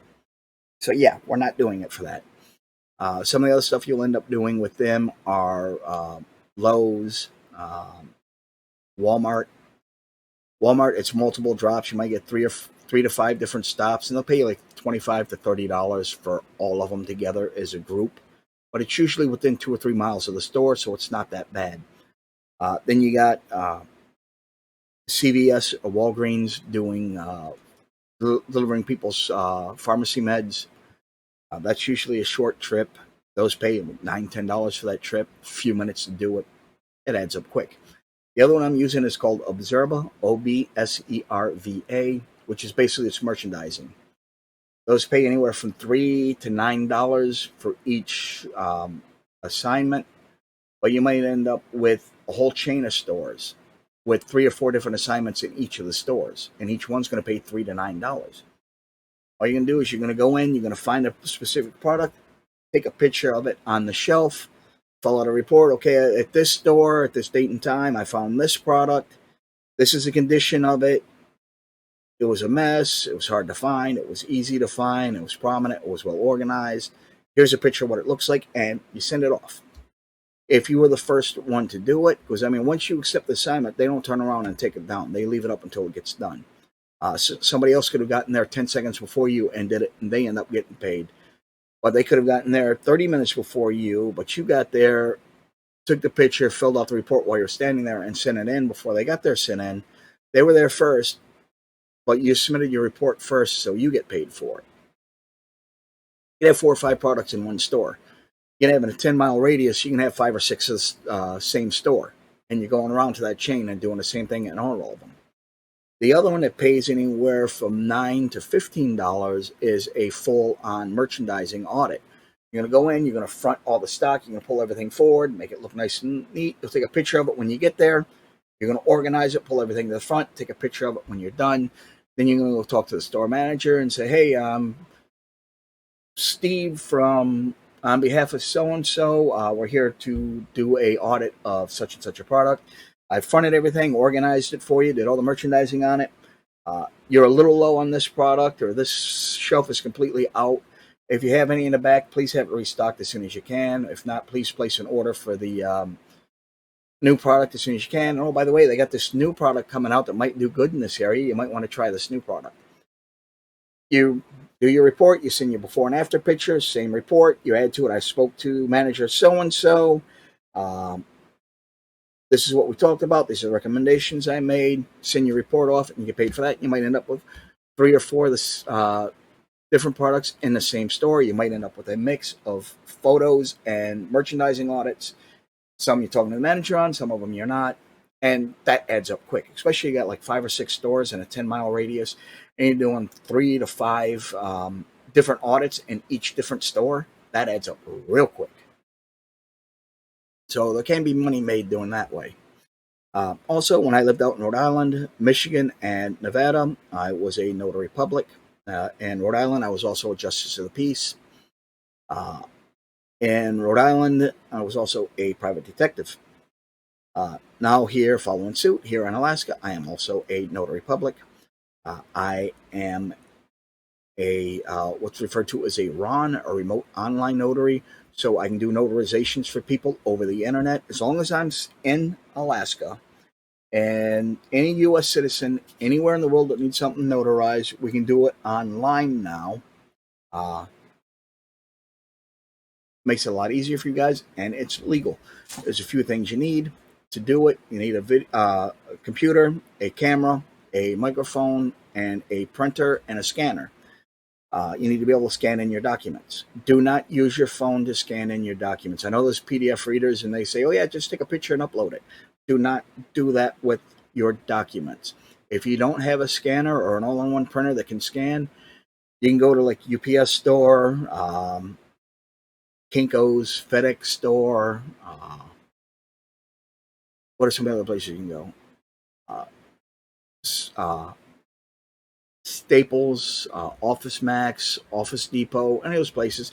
They can scan it in for you and either email it to you as a PDF or upload it onto a thumb drive if you have your own thumb drive, and go home and upload it to the system that way.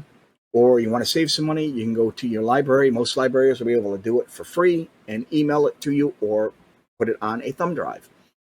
For your ID portion of it, for your ID verification, yeah, you probably want to use your phone. It's a high definition photo, it makes it a lot easier. You're going to answer some questions. You're going to upload your picture. You got to verify your identity. And then when you get on with me, I'm going to tell you, hey, hold your ID up next to your face, get close to the camera so I can see your ID. I want to match your ID up to your face and make sure I'm talking to the right person. That's why you need the printer, camera, microphone, and be willing to have your conversation, audio, and video recorded and saved. That's just in place of having to sign a logbook because, well, you're online, so there's no logbook for you to sign, and I can't get your thumbprint. So I have to have your on video agreeing to be videotaped and recorded and agreeing to do the notarization online. And when it's all said and done, you pay your fee. It's like $25 is the base fee. And if for one stamp, I think 2 stamps you can get for $25, and then they charge a little bit more for each additional stamp you require. That's charged by the vendor. That's not charged by me. I only get a small percentage of what they charge. But it's a perfectly legal notarization. Once it's done, I sign it, I lock it, I save it. Then you pay your fee or bill us your card, your debit card or your credit card for the fee. Then you have access to it. You can open it up and you can print it out, and you'll have a legal notarized document. Another thing I'm doing is LSA or NSA, loan signing or notary signing agent, where we're closing on real estate deals. We're doing the finance part of the closing, where we meet with you, you fill out, you sign the contract. Now this gets expensive to get into. I'm already $3,000 into the hole just to get set up for NSA. You have to have your standard notary commission. To get that, it's pretty simple. All the states are pretty much the same as far as requirements go. You need to be 18 years or older, a registered voter, and have lived in that state for at least 30 days.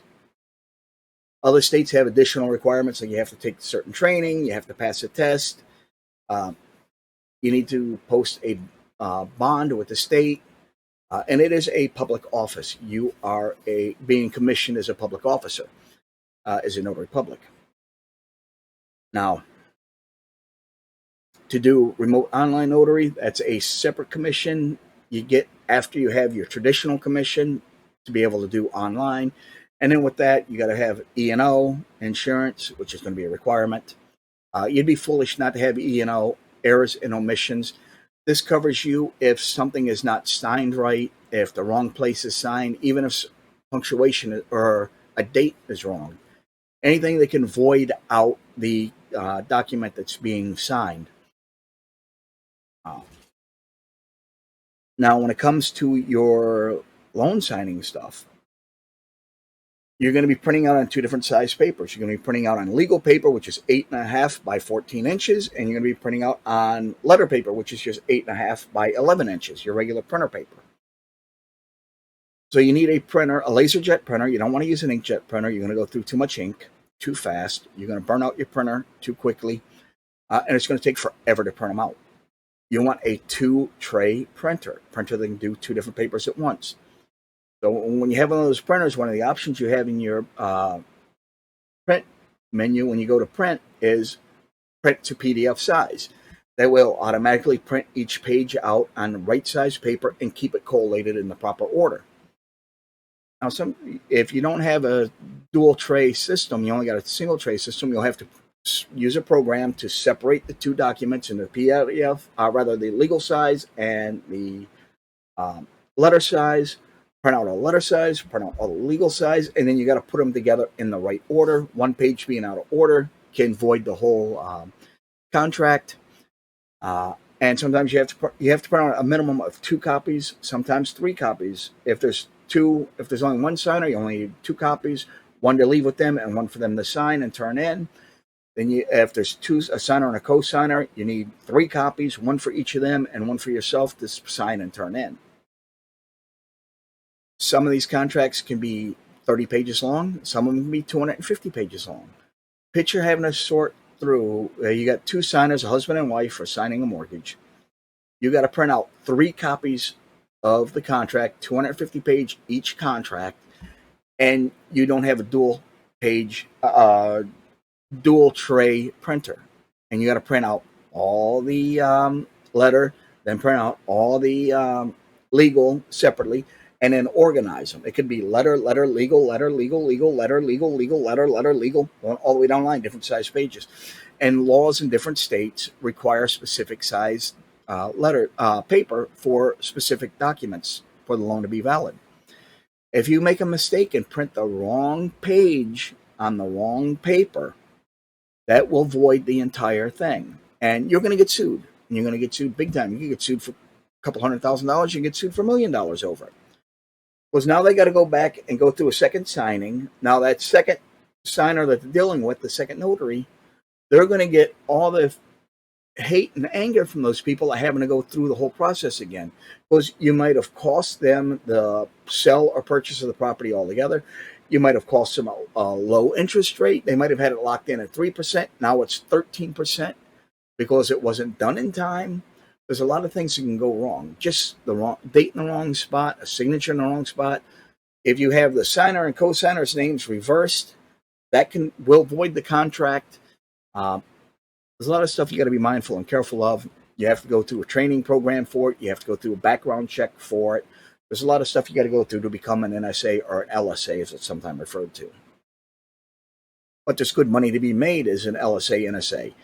Some of the guys that are doing it are doing just that, no regular notary work, and they're clearing 6 digits a year. And the nice thing about notary is you don't have to pay the 15.3% self-employment tax. So you get to save thousands of dollars on your taxes. You just pay regular taxes. You don't have to pay the additional self-employment tax.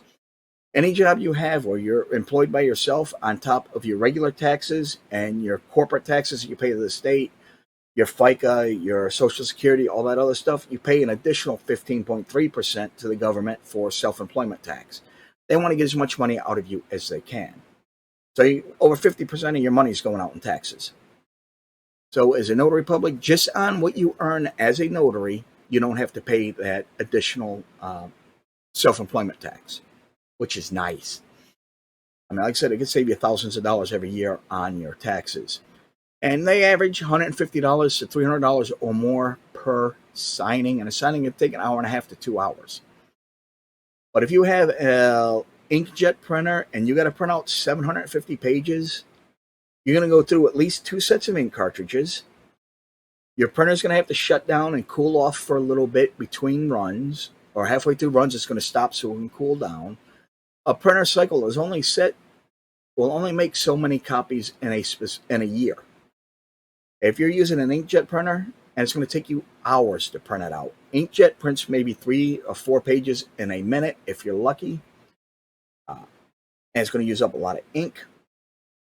It's going to put a lot of wear and tear on your printer. Now, a LaserJet printer, they run 22 to 30 pages a minute, depending on the inkjet printer. It prints them out fast, or LaserJet printer rather, prints them out fast. You're using a toner cartridge, so you can get 15, 20,000 pages out of a single cartridge as compared to 5 to 750 pages out of an inkjet cartridge.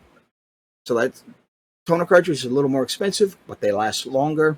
You're not replacing them as often as you are the inkjet, and it's going to be cheaper in the long run with the LaserJet than it is with an inkjet. Inkjet cartridges, $50, $60 for one little low yield cartridge these days. So you're going to want a LaserJet printer. It's going to print out a lot quicker. You're not going to go through as much ink, or in this case, toner. And all you need is a monochrome, a black and white, something that can scan in, because sometimes after you scan you do the signing, you got to run back home. You got to scan in certain pages, if not all the pages. Email them to the closing agent. He's got to okay it. He'll look at it with an hour or two. They'll tell you, okay, it's good to go. Overnight it to us. Then you got to turn around, run back out to your nearest UPS store or FedEx store, whichever one they're using, and overnight it to them. Usually they'll send you a pre-printed label. So you got to do is get the label, put it in there, put it in a legal size envelope. Never fold, bend, roll, staple, paperclip, any of that stuff. Just keep everything loose and in order. Slip it into a legal size envelope, seal it up, put their shipping label in it, or if you have to pay for it out of pocket up front, they do reimburse you for it. Make sure you send them the receipt so they can reimburse you for it. But yeah, it's time consuming, and those things are on a deadline. That's why a lot of your signings is going to be first thing in the morning to give them time to process it and approve the scanned in documents. If something's wrong, they're going to send you back to the signer to have them re-sign it or correct it. Then they'll approve it. You get it in there. You want to get it off by 5 p.m. that day. Some places it's 2 p.m. to make the overnight flight or the next day flight, so they can get it right away so they can process it. Because a lot of times I might be doing a signing here for the seller, but the buyer is 3 states away. So I got to send it to the closing agent, and they got to overnight it to NSA there at the buyers or the seller's home state, so they can go in and they can do their signing, and then they got to get it back to the closing agent so they can get it to the mortgage agent in a timely manner, so these people don't lose their rates, or they don't lose a sale, or somebody else don't come in and buy the property out from under them. So what are we going to talk about next? Well, let's get into the Western Flyer Express lawsuit, and we're going to wrap it up shortly after that, I think, because we're 2 hours into the stream. Wow. Boy, can I talk along, and it only seems like it's been a few minutes. So I hope everybody's been sticking around with me. I'm going to be releasing this on both of my YouTube channels after this. I'm going to be releasing on Bears Mix and Bear Delivers, because people are going to want to hear this part here about the Western Flyer Express federal class action lawsuit. Well, it's settled. It's over. There is a judgment. It was ended in October. Now, I made this video a few times and tried uploading it to YouTube, and it just wasn't coming out right, and I had to redo it. I decided to do it live today here on Twitch for my Twitch followers, all 10,000 and change of you, although I see there's only been, 10 or 11 of you that have been watching this. I appreciate it. It'd be nice if you guys drop the hello in there, but that's okay. Anyways, I got a hold of the attorney end of September and said, hey, just sent him a message.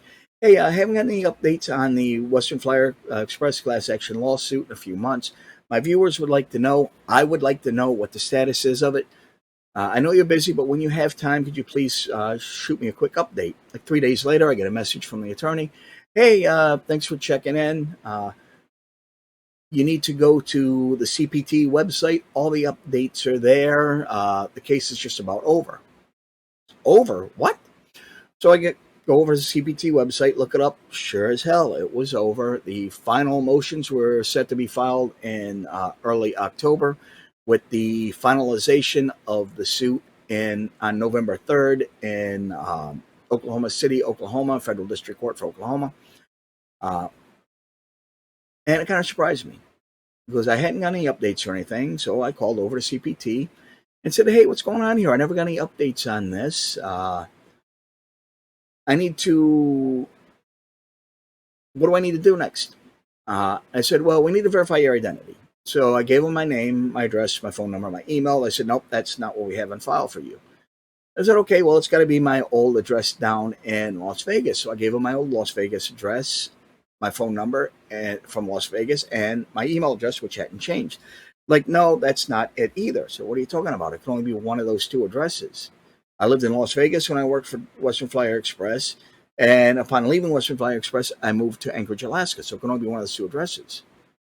So I had to go through another process with them to verify my identity, which is a knowledge-based authentication, where they have a computer program that randomly looks at your credit history and different consumer reports and generates a list of about 8 questions, all multiple guess, on information only you should know.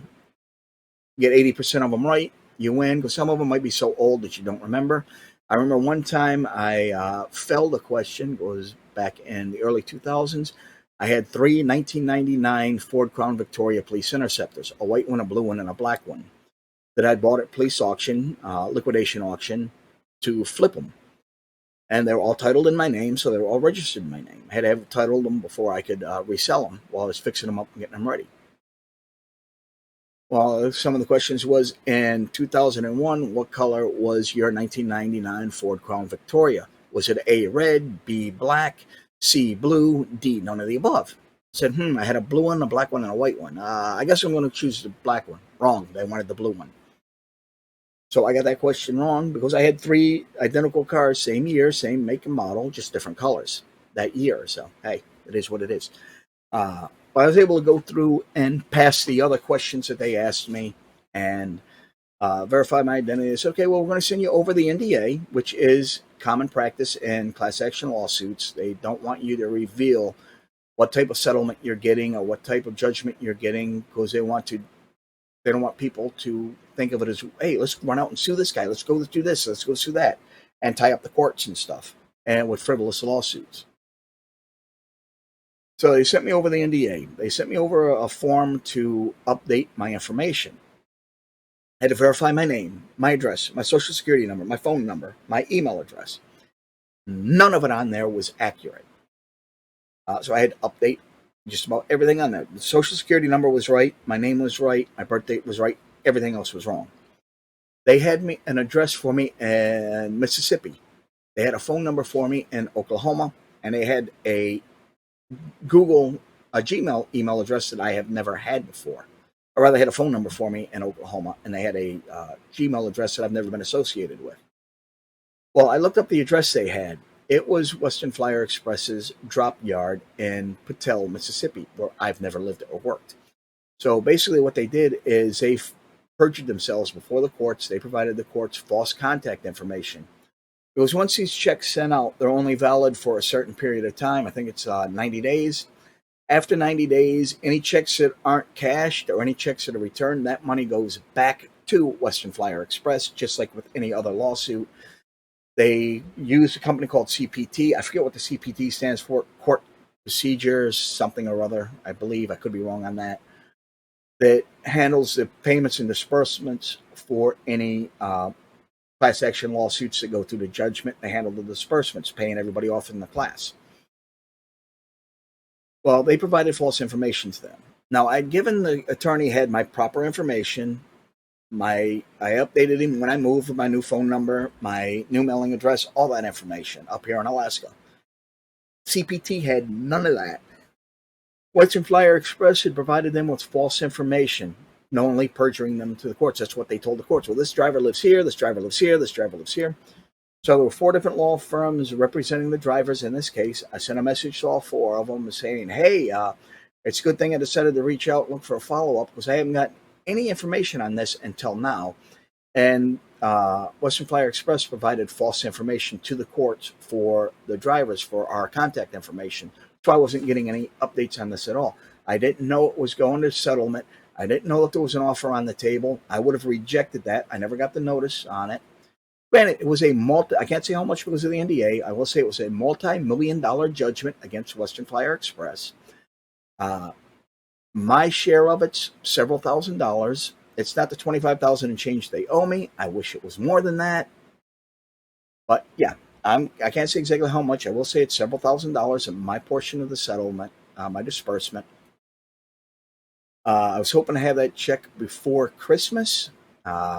Reached out to CPT earlier this month. They said waiting for Western Flyer Express to pay the judgment, which they've got 30 days to do that. So December 3rd would have been the 30-day, or actually December 2nd would have been the 30-day mark from the final ruling and judgment being entered on November 3rd. They got 30 days. So that would have been, December 2nd. Maybe it would have been December 3rd. I forget, this what, 30, no, it's 30 days in November. So yeah, it would have been December 3rd. Would have been 30 days. Then they got 30 days from then to issue the disbursements. And it's either 90 or 180 days for us to cash the checks. Any checks that are returned to them or any checks that aren't cashed, that money goes back to Western Flyer Express. They get to recoup those losses. That's why they gave out false information for a bunch of the drivers. I also sent an ex parte letter to the judge handling the case saying, Your Honor, I mean, this might be out of line. I do apologize. I brought this up to the attorney's attention. They didn't seem to be too concerned about it. But Western Flyer Express has ultimately perjured themselves before the courts by providing false contact information for the drivers. If I hadn't taken upon myself to ask for a follow-up from the attorney, one of the attorneys handling that's representing me, my portion of it, I never would have known that this had gone to going to judgment. I never would have known it was a settlement. I never would have known that I never would have gotten paid. Was they gave false information. The address that they provided for me was for their storage yard, their drop yard in Mississippi. I've never lived or worked in Mississippi. When I worked for them, I lived in Las Vegas, Nevada. I've since moved to Anchorage, Alaska. I've provided the attorney with my information. I've also provided them with my information because I'm trying to get some of the $25,000 and change they still owe me from the time that I was employed by them. But they're trying to recoup their losses. In my opinion, they're trying to recoup some of their losses by providing false information for some, if not all, the drivers. So any uncashed checks go back to them so they recoup their losses. I haven't heard back from the judge, haven't heard back from any of the attorneys on it, so I don't know what's going on with it. I don't know if the judge actually read it or if he put it aside as an ex parte conversation, which is something not really supposed to be done. But I mean, I felt it was so important that I want to let the judge know just in case the attorneys didn't. So we'll see what happens with that. But yeah, they said CPT told me to reach back out to them in beginning of January for an update on the disbursements when they are going out. So we will see what happens there. Now, I cannot, because of the NDA, the non-disclosure agreement that I had to sign, of course, I could have rejected my disbursement out of hand and say, no, that's not enough. I want more. But at that point, the law firms would have dropped me from the case. I would have had to hire another attorney on my own, which would be thousands of dollars, to go after Western Flyer Express for more money based on the fact that they settled on this. There was a judgment issued against them on this and payout, and they were found guilty in this matter. I could still lose my case. The judge could rule against me, and that now I'm out the thousands, if not tens of thousands of dollars. I had to pay an attorney to go after them. I would have to pay all the court costs and legal fees. I would have had to pay their attorney fees, their court costs, and other legal fees on top of it. So I'd end up out more money than I'm owed. So I just settled for the few $1,000s they're sending me. It's bigger than a bread box, but smaller than a car. Well, because of the NDA, I can't say exactly what it was. But if you guys want to look it up for yourselves, just Google Andrew Bissell versus Western Flyer Express, and you can pull up the case for yourselves. All right, guys, this video's 2 hours and 20 minutes long, making it officially a feature film. I'm going to get out of here and let you guys get back to your Christmas. Those of you that stuck around to watch my rambling, I truly appreciate it. All of my subscribers and all of my followers, thank you so much for being here. I truly love and respect each and every one of you. I want to, again, say Merry Christmas to you and your families. And thank you so much from the bottom of my heart for choosing to spend some of your time with me. That being said, a well-regulated militia being necessary to the security of a free state, the right of the people to keep and bear arms shall not be infringed. All right, guys, that's it for now. Until the next video, keep it between the ditches, keep the shiny side up, the rubber side down. I'll see you out there on the highways, and go Army, beat Navy.